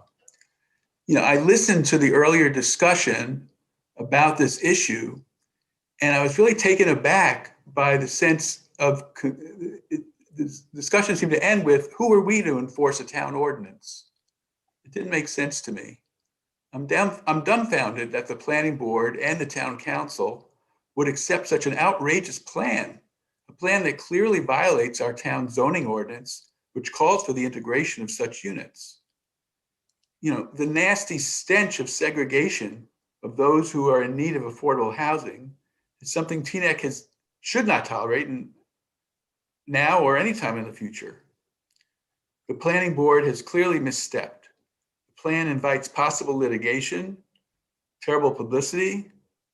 And on one level, it feels immoral. The plan invites, we should approve development that respects every resident, development that TNEC can be proud of, not ashamed of. That's it. Thank you. Thank you very much, Vincent.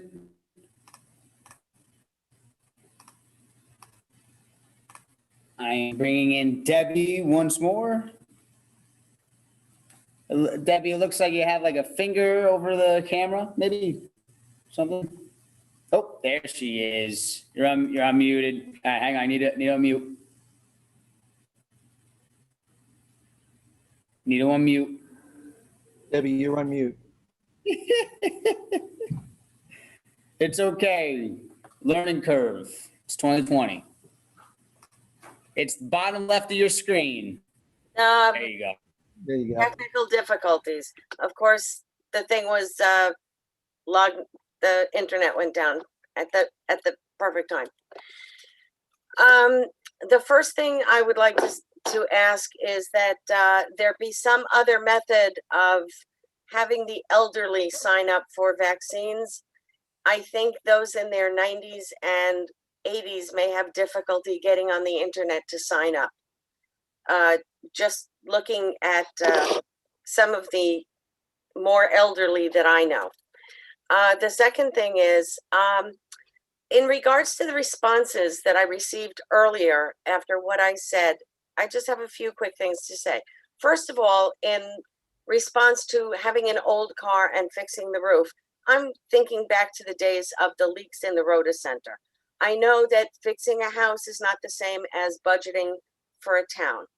The other thing is, I did not mean to say anything personally about anybody who works for the town. I apologize if it sounded like I was attacking anybody personally. I've always had a great relationship with Dean and Isa and Doug, and have the greatest regard for all of them. And if it sounded like I was in any way disparaging, I apologize. Dean, I apologize. I think highly of you and Isa and Doug, please, absolutely. But I have to say that the responses make me loath to ever speak up here again, because the responses were, in my mind, personal. They were people coming to the town council and speaking in such terms. It's like we're little internet trolls sitting around and, writing little messages on, in the morning, and that we come and we say such mean things, and how could we? And, we have to think positively. For somebody who doesn't even know me, to come out with these things, I have to say it was very uncomfortable to sit and listen to what to me personally felt like ganging up. I came out and I said something which was not in any way personal about anybody. And then it was 1, 2, 3, 4, boom, boom, boom. I'm doing a terrible thing by coming and saying awful things about the council, which is not what I meant to do at all. All I asked was greater transparency in the future, because months ago, we were told that this pandemic is going to be going on. That's all. And I apologize for any hard feelings, but I am going to think twice before ever saying anything to this council again. And that's it. Thank you. Debbie, thank you for sharing. Thank you for being here. I see Dr. Charles Powers. Dr. Charles Powers, can you hear me, sir? Yes, I'm just starting my video. 3 minutes, sir. It looks like you got you. There you go. Thank you very much. At the beginning of this meeting tonight, I discovered there were 544 people who had watched the 38-minute discussion that Denise Belcher had with two members of the Fair Share Housing Center, one of whom is their staff attorney, who I assume is who John Shadanian had talked to today. And there's no question but what Fair Share Housing believes that TNEC has a pretty good record on the issue of affordable housing policy and practice.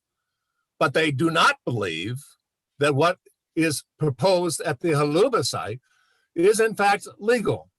I want to go back to what Denise was talking about earlier this evening. Denise Belcher was talking about earlier this evening, and talk about that meeting on the 28th of February, where it turns out that Mr. Schwartz was the chair.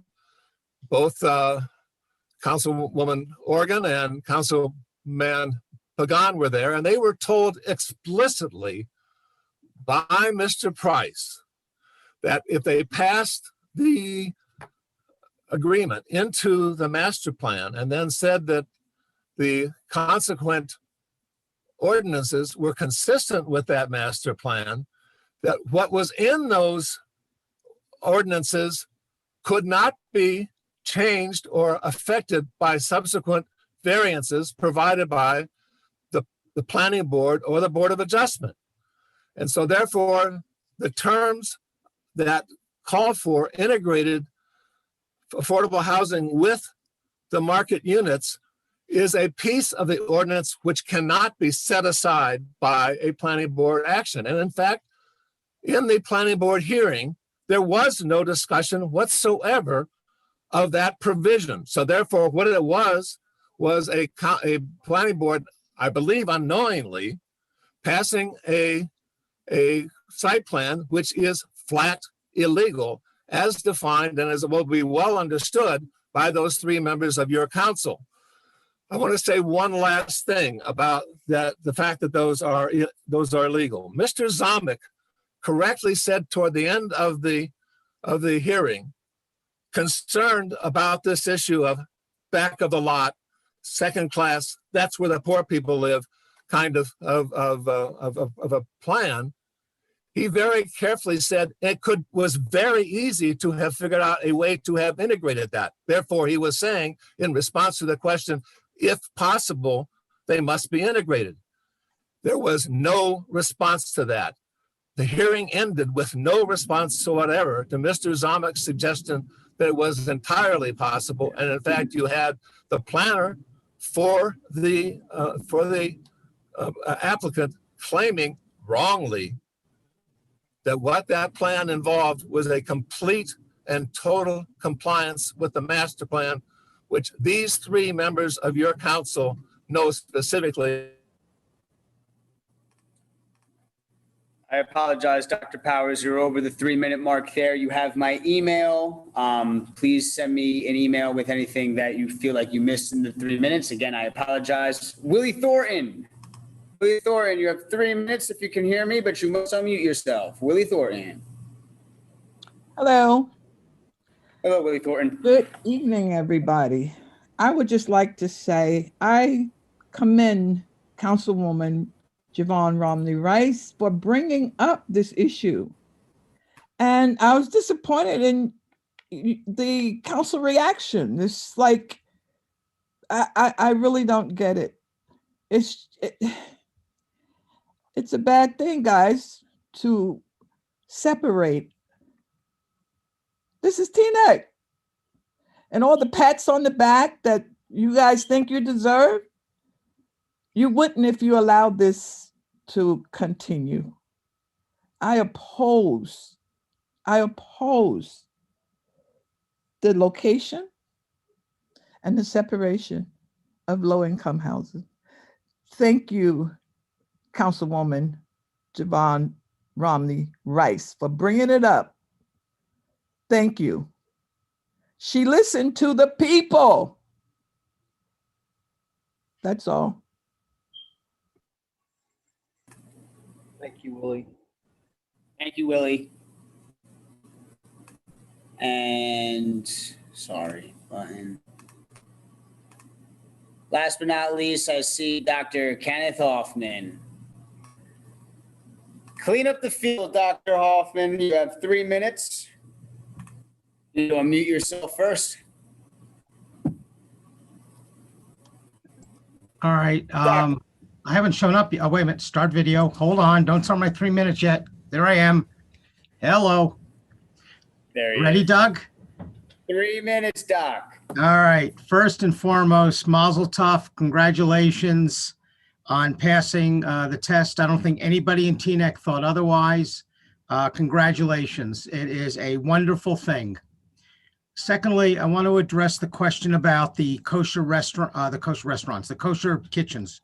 There are no kosher kitchens in the field house. I'm speaking not as chair of the PPRAB, nor as chair of the Most Trust Fund Advisory Board, but as a member of the group that helped design the field house.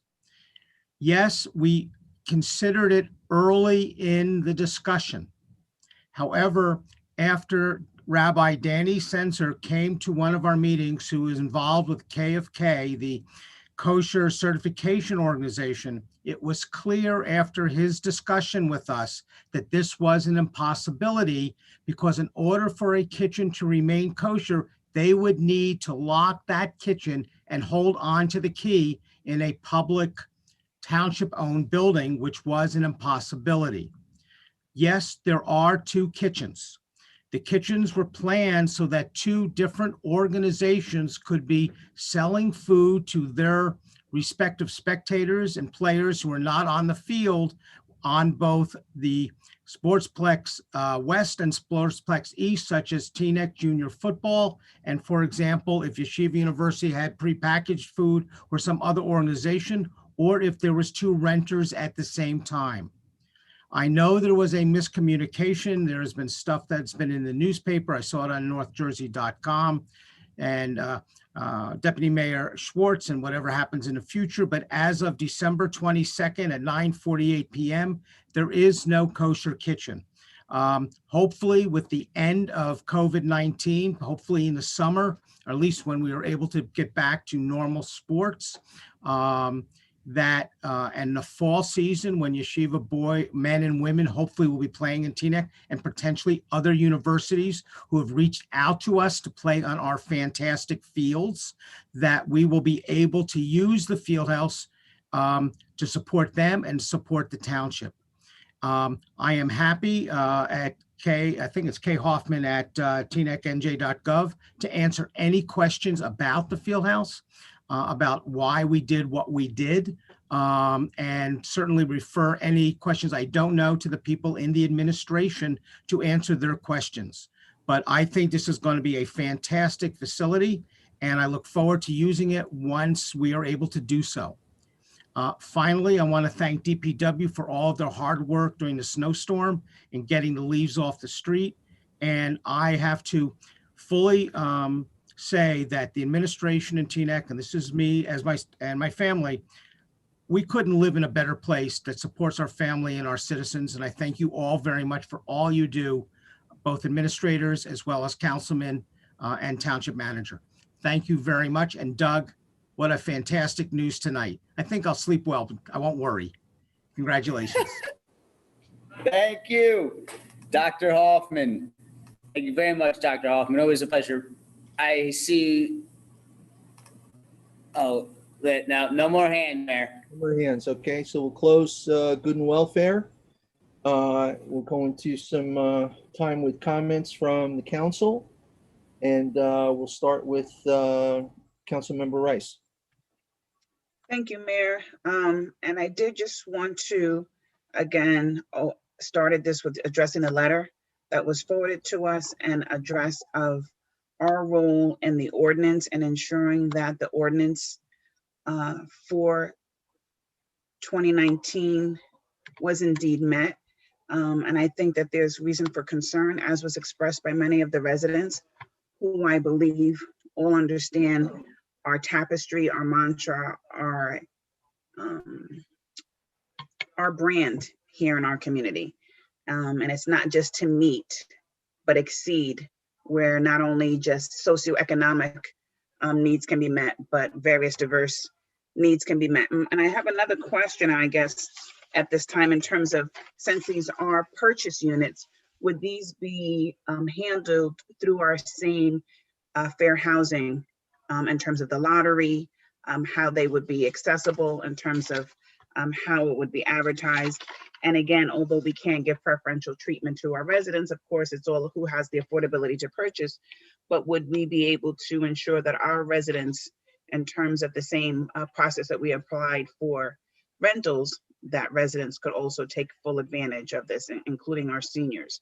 I do wish that we would look to see that where feasible, that these units could be integrated so that you don't have a poor section, but that they are truly integrated with the rest of the units. And it doesn't seem as if that was even a consideration, nor that we're making any type of requirement that it, be such, because that is congruent with our mantra in our community, that we don't have separation where, we would like to make sure that it's not segregated by race nor socioeconomic, especially when we have an opportunity to do so. Thank you. Councilmember Pagan. Thank you, Mayor. I'd like to briefly continue to discuss how well Teaneck is doing financially during this unprecedented pandemic. Overall, Teaneck is in good financial shape, thanks to past steps taken to secure our fiscal health and responsibly manage our finances and debt. Both our auditor and the Moody's credit agency have recognized Teaneck's strong history of successfully creating new streams of revenue, which helps us manage our debt responsibly. But more importantly, you can see the reward of all this hard work, dedication, and responsible accounting in the 6 historic 0% budgets our council has passed to help our residents keep more of their hard-earned dollars in their pockets. This year was truly a year like no other, a once-in-a-lifetime pandemic and a historic hurricane season that hit our shores and our hometown with Tropical Storm Isaias. And through it all, Teaneck still remains on strong financial ground. We have been able to already pay off the exorbitant cleanup costs of the tropical storm, which we all know resulted in a lot of downed trees all across our township.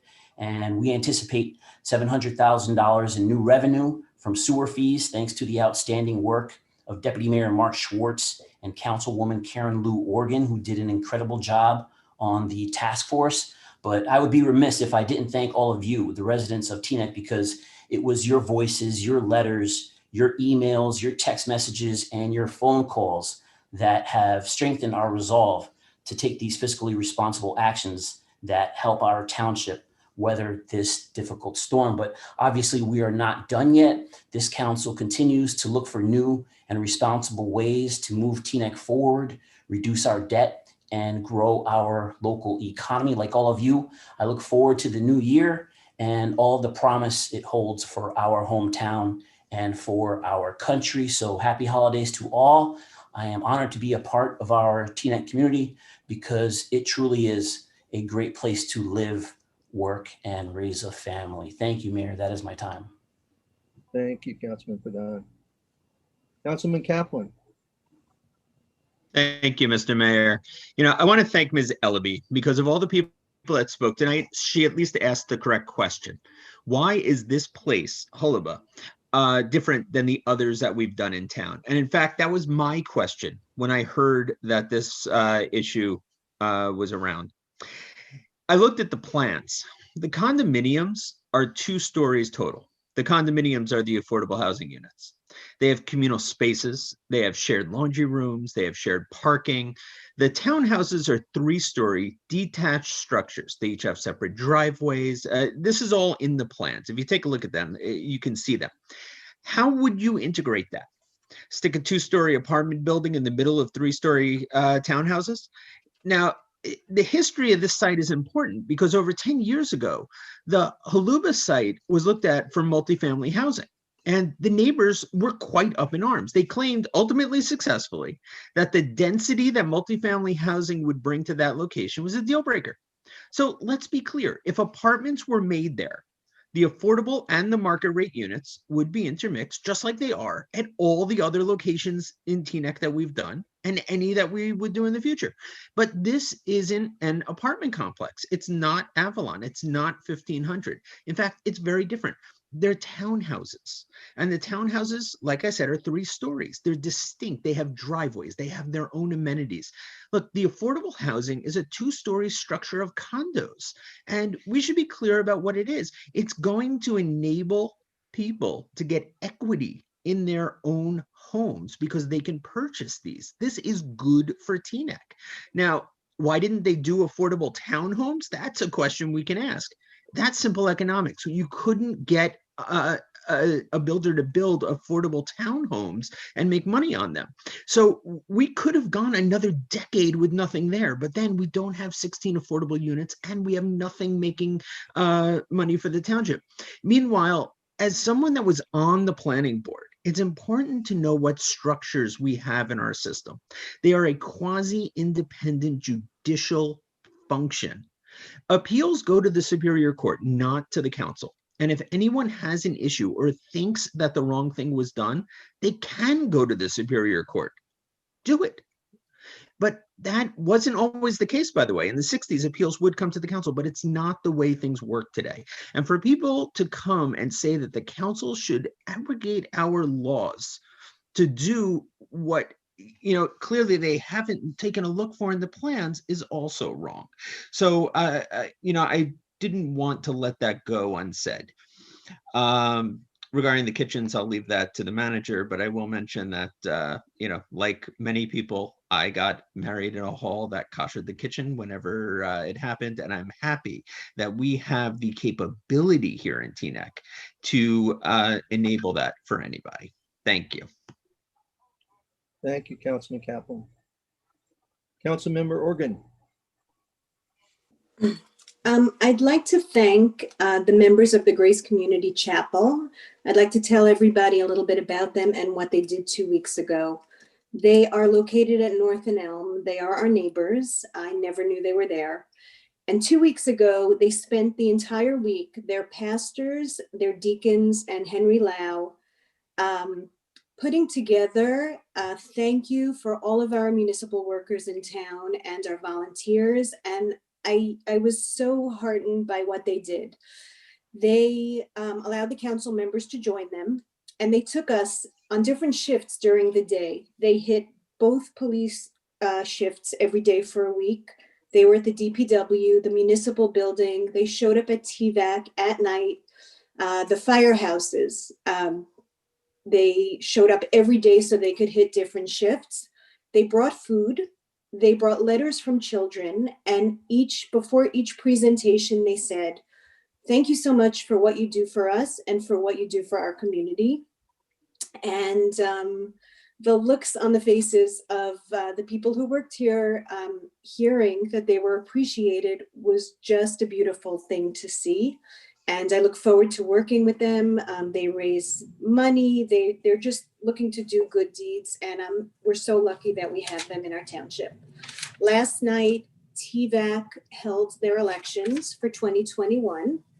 And I didn't want it to go unmentioned, the thank you for Andy Rudin, who was president in 2020, and Jacob Finkelstein, who was the chief of the ambulance corps in 2020. And the entire outgoing administration and operations. They had quite a year, and they pivoted when they needed to. They had a hard time securing PPE. And thank you to Gerald Reiner from the county for providing it for them. Their call volume increased 30 to 40% during COVID. Wear and tear on the ambulances. Many members got sick, and many brought it home to their loved ones also. But they kept riding, and they kept answering calls, singles, doubles, triples, and even quadruples. They are trying to raise money this year for an ambulance, and they've started a second wave of fund drive. And so anybody who's looking to donate end of year money, you can either walk it over to the building and say thank you. They're at 855 Windsor Road, or www.teaneckambulance.org. I would also like to wish congratulations to the incoming administration, Eric Organ, who will be the president, and Izzy Enfield, who will be the chief. But TVAC is the best of TNEC, and I wish them all luck and health. Thank you. Thank you, Councilmember Organ. Deputy Mayor Schwartz. Thank you very much, and congratulations to the TDAC winners. Thank you for Keith for the comments to Mr. Hoffman. Yes, the kitchens can in the future be kosher, and we can kosher them tomorrow or the day after, but the rabbis will speak with our manager about that. Councilman Pagan, the sewer fees were 1.1 million. The net negative is about $700,000. Just to correct that. And to Mr. Mayor, Mr. Levin's comment about your time being wasted when you discuss the rollout of the vaccine. And maybe he doesn't want the vaccine, but I appreciate the update, and I don't think that's time wasted. And especially when you're with what you do in the hospital, I appreciate your updates, and please keep that coming to us at council meetings. So thank you very much. I wanted to thank everybody for their interest in affordable housing and development overall. You know, we've had many meetings and many of opposition to the buildings we're putting up. And to see everyone come out and all of a sudden concerned about the affordable housing, I hope that they will have the same enthusiasm when the Alfred Avenue development is coming in a few weeks. That's going to yield 40 affordable housing units. When we discuss our housing units, both Alfred Avenue as well as 1500 Teaneck Road, which has approximately 35 or so, same as Avalon, 227 Fort Lee Road, and New Bridge and River.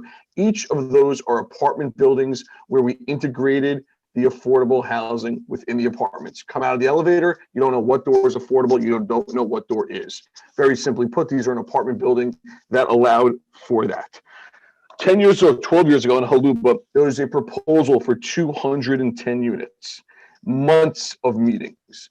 That meeting, and I was on the planning board then, was voted down. A plan was voted down. I actually voted against it. And that was a exceedingly dense plan, and one of the many reasons why that was voted down. Flash forward, we now have a developer that's listened to the community. And the developer put together a plan that does not need any parking variances. You come into the site, you make a right, you go to a cul-de-sac. On your left will be townhomes. On the right will be townhomes. By the way, the townhomes on the left front the railroad tracks. At the end of the cul-de-sac, there will be a for sale condominium building of affordable housing. That is why the affordable housing is in that building, because they are townhomes. There are no buildings alongside. Each townhome is individual entrance, individual parking. Could they have done maybe affordable townhomes? Possibly. They would probably need to build 30, 40, or 50 more, but that's not what the neighborhood made it clear they want. Now, as far as the garbage comment at the side of by the affordable housing condo, there is a garbage for that building in front of every townhome. By every townhome, there's a garbage for that townhome as well. Talked about racism. I'm not really sure where racism has to come into this. Not to mention, of course, any minority member of the planning board voted in favor of this. We talked Mr. Levin, I think, said 40 years from now, we should look back on this moment. These people who are buying these affordable housing condos will get equity. It's undisputed that the way to build wealth is through equity in your home. We are giving them equity. This is something I'm proud of. I'm proud of all the affordable housing we're doing. I'm proud of all the developments in affordable housing coming up. Some are integrated in the apartment buildings. In this home-based situation, they are not. This will be a great addition to Teaneck. This will be a great addition to that area. This will be a great addition to the families that will build this equity. Those families that got to buy something will have that equity for the rest of their life. I look forward to it. Thank you, everyone. Happy holidays and a safe, happy, and healthy New Year. Thank you, Deputy Mayor. Deputy Mayor Katz. Unmute, Ellie. Unmute.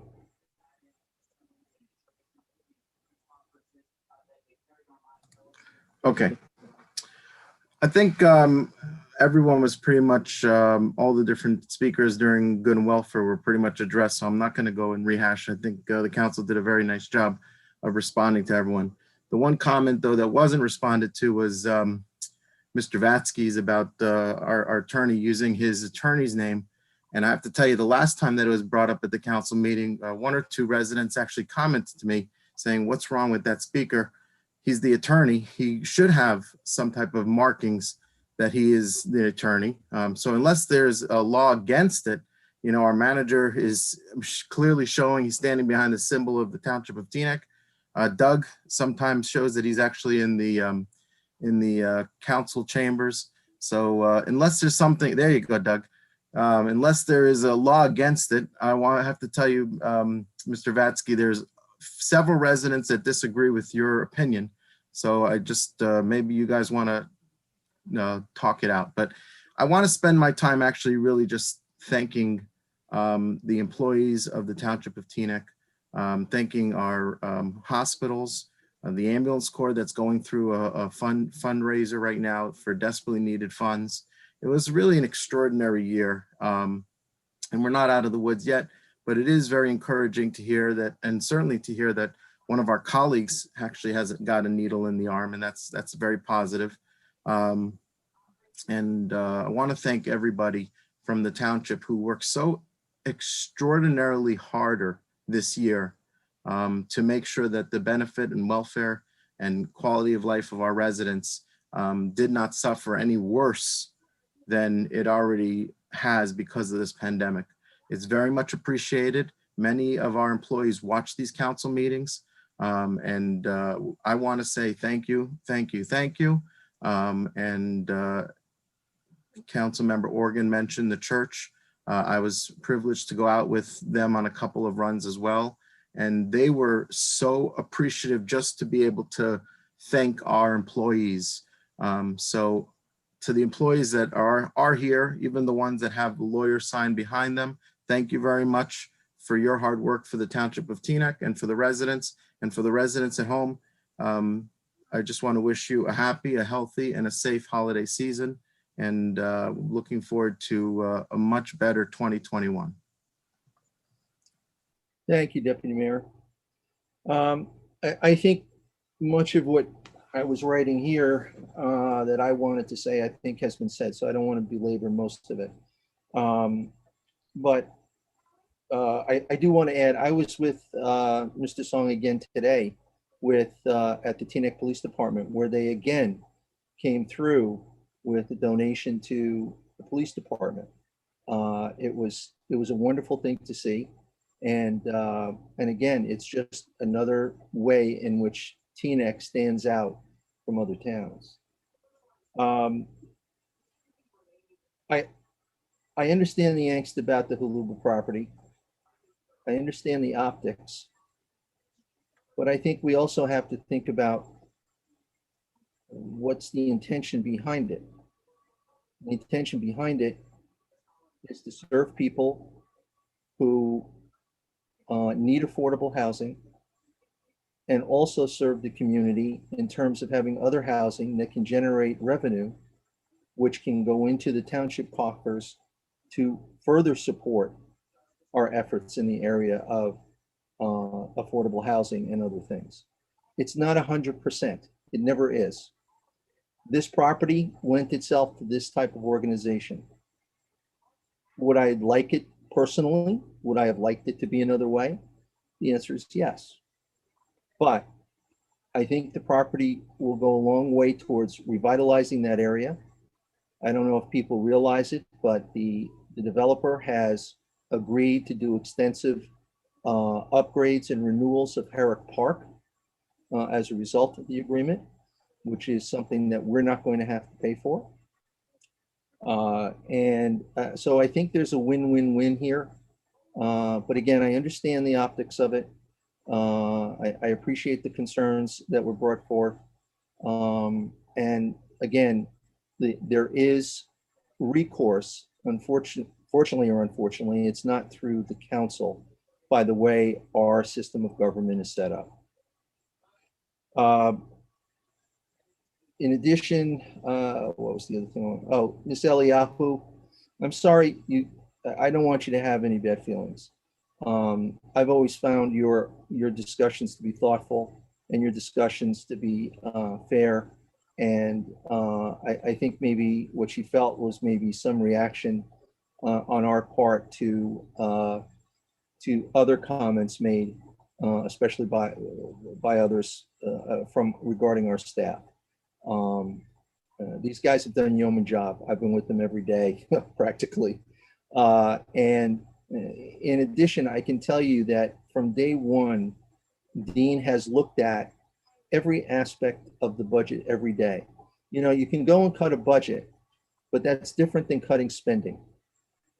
And what he did was control the spend so that we are in a much better place today than we were, or where we thought we might be earlier on this year. Now we have a long road to hoe. As I reported to you, even though obviously some people feel I've wasted time, but as I reported to you, we are looking at a slog here that's going to go probably into the late summer before we have significant relief and we can take our masks off. So I want to keep you informed every step of the way as much as I can. Having that knowledge is important, and I will continue to do that, whether it be at this council meeting, whether it be online, whether it be through social media. We're going to do our best to keep you updated on everything that's going on, because this is a moving target and it's very, very important to everybody. I'm going to ask our legal counsel, Mr. Shedanian, to briefly discuss anything related to the affordable housing, any comments that you want to make about that, and also Mr. Vasky's comments, which Mr. Vasky, I will tell you that I had discussions with Mr. Shedanian after you after you sent that with me, so I wasn't ignoring you at all. But the fact of the matter is, and again, John, correct me if I'm wrong, there's absolutely no rule, no law, no regulation which requires you not to do that. And again, if you look at it here on the screen, it helps to discriminate him as our attorney from the rest of the council. So, so John, if you want to make some comments, go ahead. Thank you, Mayor. I will just briefly address that issue, that there is no law regarding the name of the firm, and I think every council meeting is begun by the mayor or the deputy mayor, if there's a deputy mayor running the meeting, referencing the fact that I'm here from my law firm and the name of my law firm. So one of the things that I've taken great pride in TNEC is making sure that the residents know that they have access to the township attorney and that I'm there for them and that I serve them just like I serve the council, and that they can call me or email me at any time. And many of them have taken me up on that over the 4 years that I've been the township attorney. Getting to the Haluba issue, and I wanted to just begin by saying that I can commiserate with Miss Eliyahu when she said she feels like she gets ganged up upon. But as an attorney, that's my sort of my function. I'm used to that. That's something that I deal with every day. And what I really take issue with, and what I really found to be it's very disheartening that you have a planning board member, Mr. Rose. I know he always says that he's speaking is not in his capacity as a member of the planning board, and he's smart to do that. And he knows how I feel about him. So he knows this is not personal right now. And Ms. Belcher, who's a former planning board member, come up and make certain comments. And one of the comments that I heard was that what the township is doing or what the planning board is doing is illegal. The first thing I'm going to say is that nothing that I've seen as the township attorney of what the planning board has done is illegal. And I don't know anyone else that was commenting on it who has a legal education. So, you go to law school, you practice for 25 years.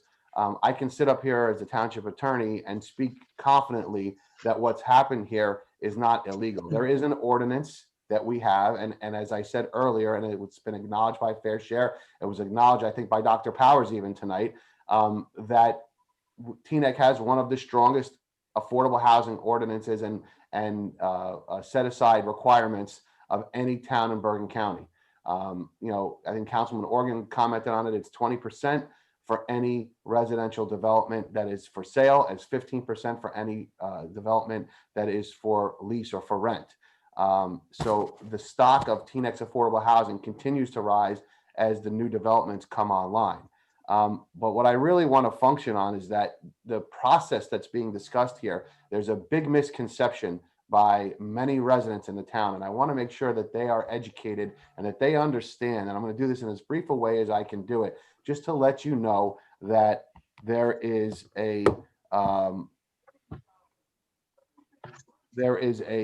process that goes on with the planning board. There's a process that goes on with the council. They cannot intersect. And what I mean by that is we cannot, and when I say we, I mean the council cannot interfere with the operations and the decisions of the planning board. If the council, Teaneck Town Council was to do that, I will guarantee you the council will be embroiled in a significant lawsuit. And my function as the town attorney, as I say at many meetings, is to protect the town and protect the taxpayers from needless and unwarranted lawsuits. So when former planning board members come up here and make comments that things are illegal or improper, I will say that you are opening up the council, you're opening up your township to potential litigation. And there is a functionary where the individuals of this town have a right and a place where they have a right to voice their concerns. And that place is the planning board meeting. If you have a concern, they have an agenda. It's published on the website. It tells you what time the meetings are. You can go on their meetings and you can bring your grievances and your issues to the planning board and let them know that you're uncomfortable with something that they're doing. They're a separate autonomous entity, despite the fact that there are some members of the council that serve on the planning board under the way the statutory scheme is. That doesn't mean that the council can interfere with the planning board. The planning board makes its own decisions. And again, when you hear town residents saying that they feel like that things that are being said are a waste of time, I've sat here and listened to numerous members of residents of Teaneck talking about something that they don't know what they're saying. That you don't understand that the council is not the place to make these complaints, because the council has no jurisdiction over the planning board in the sense of making them change their decision. And if there is something that they want to do, they need to go and address it to the planning board. Or as I said, if they feel like they want to challenge it, as everybody understands from the law process, you go to the place with the pillars and the bricks in Hackensack, and that's called the courthouse, and that's where you bring those complaints. I'll finally just end with the fact that, you know, the ad hominem and personal attacks that are made on me, I'm a big boy, I can handle it, you know, but I think for someone like former Councilman Sohn to do that, it's completely unprofessional and beneath the dignity of the residents of Teaneck. So I would expect better from him. Thank you, Counselor. I'll just end with a little piece about these kosher kitchens. The kosher kitchen issue came up because we wanted this whole project to be as inclusive as we possibly could make it. We didn't want anybody to be left out. So when initially we were told that this had to be a certain way or else, we had to move forward. Okay. The fact that we now learned that certainly people who need to have kosher food can certainly get that done and can certainly do it. That's great news. I love it. It's terrific. Okay. But what this is it's being used as a tool. It's being used as a hammer. It's being used to foment other people. I can't tell you how many people came to me in the last week or so, including a reporter asking me about the kosher kitchen. Okay, when this was done in a dead issue 2 years ago. So I wonder who's bringing it up. And so I'm going to tell again to the community, please take into consideration the source of your news and the source of your information. And you have 7 people here more than willing to get answers for you, even if any individual doesn't. But we're more than happy to do it because we do it all the time. We get questions all the time. So let's try and move forward together. I understand disagreements on policy and whatever, but there's absolutely no reason to use these types of things in this town as a tool to divide. Okay. Moving on to consent agenda. Doug? So we have the consent agenda this evening, Mayor.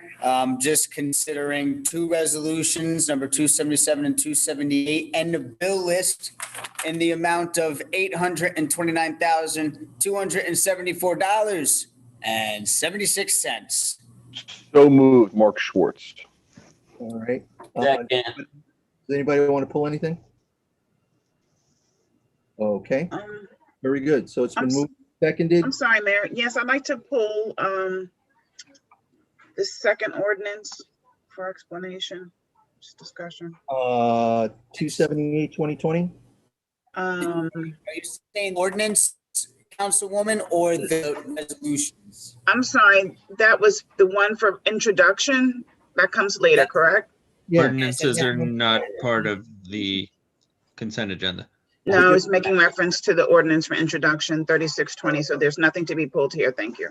Okay. Mark Schwartz motion. All right, Mark made it and Mike. Pagan. Okay. Without any other discussion, hearing none, let's call the roll. Councilwoman Rami Rice. Yes. Councilman Bagan.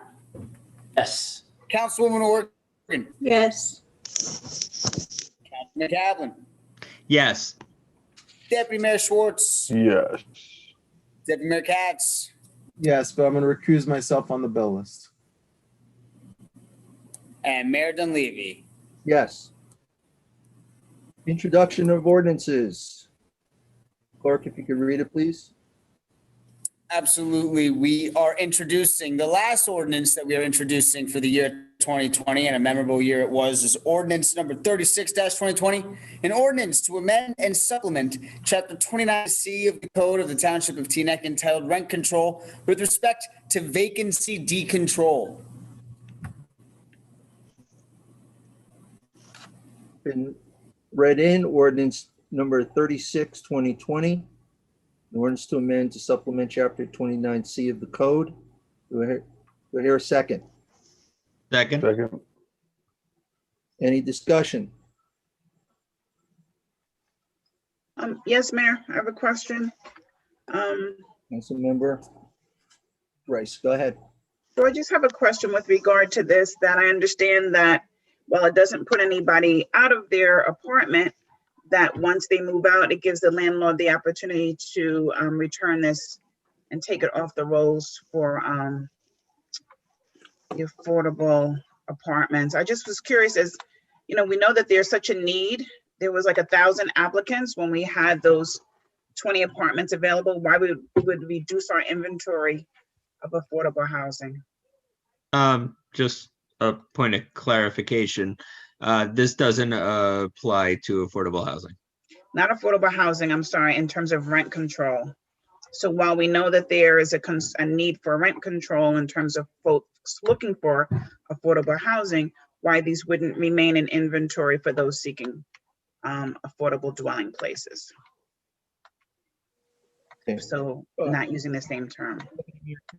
And then we have to move on to a vote because I'm allowing this a little latitude here. Go ahead. Deputy Mayor Katz.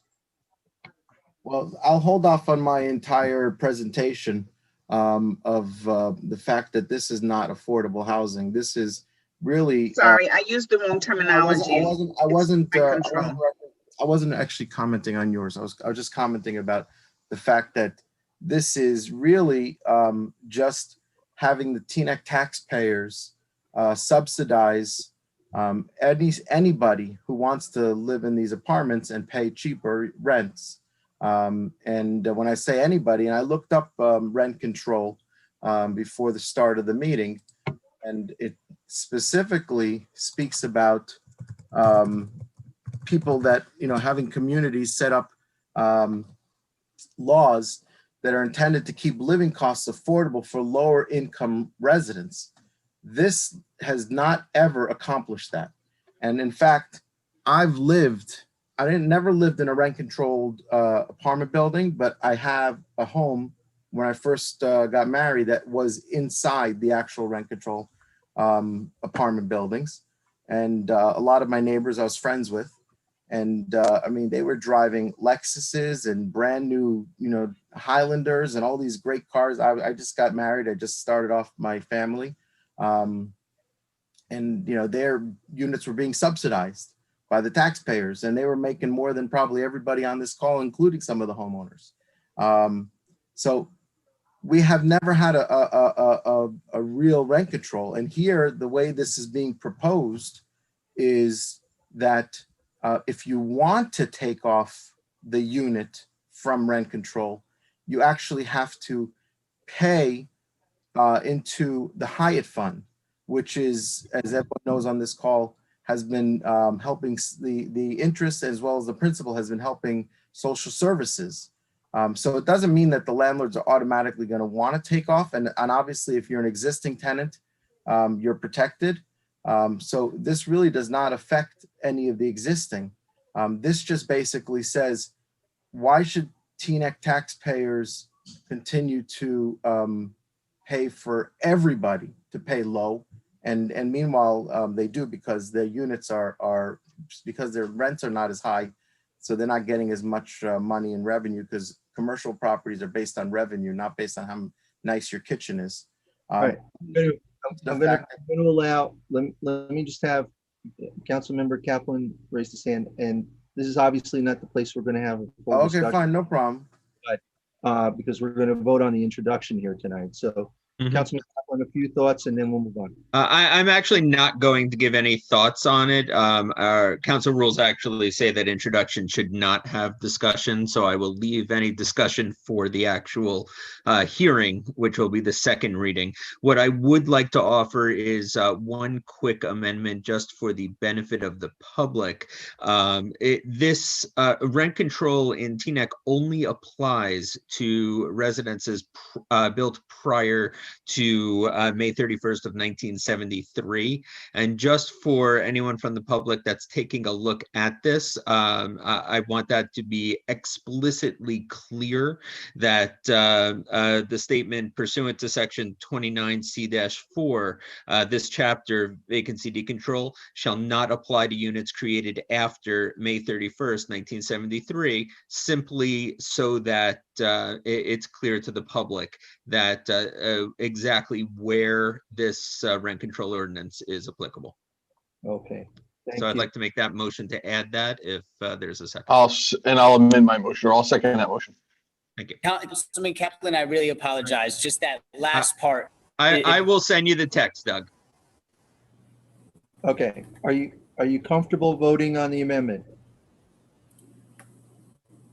Well, it's to each person's individual preference, right?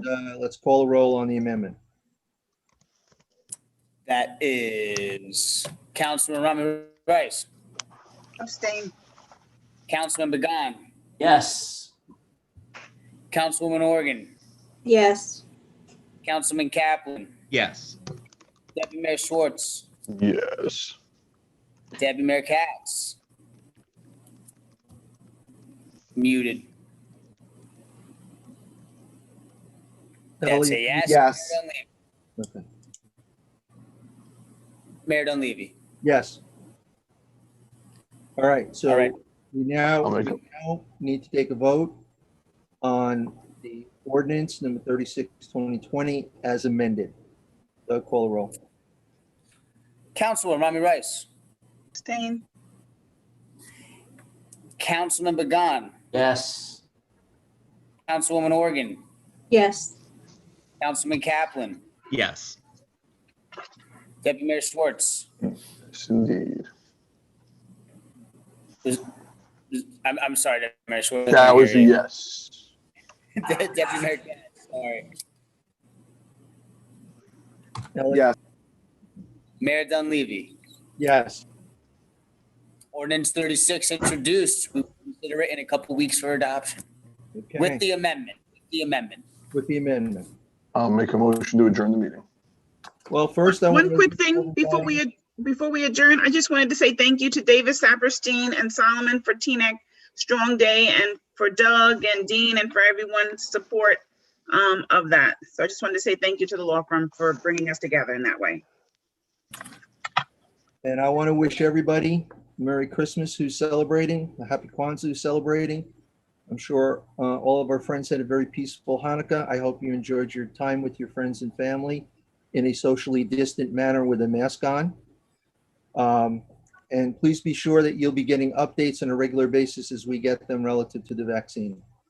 So thank you all for coming tonight. We really appreciate your input, and we look forward to seeing you in the new year. Happy New Year, everybody. Merry Christmas Bye. and Happy New Year. Happy New Year. And be safe. Congrats again, Doug. Thank you so much, Councilwoman, and thank you, Tina.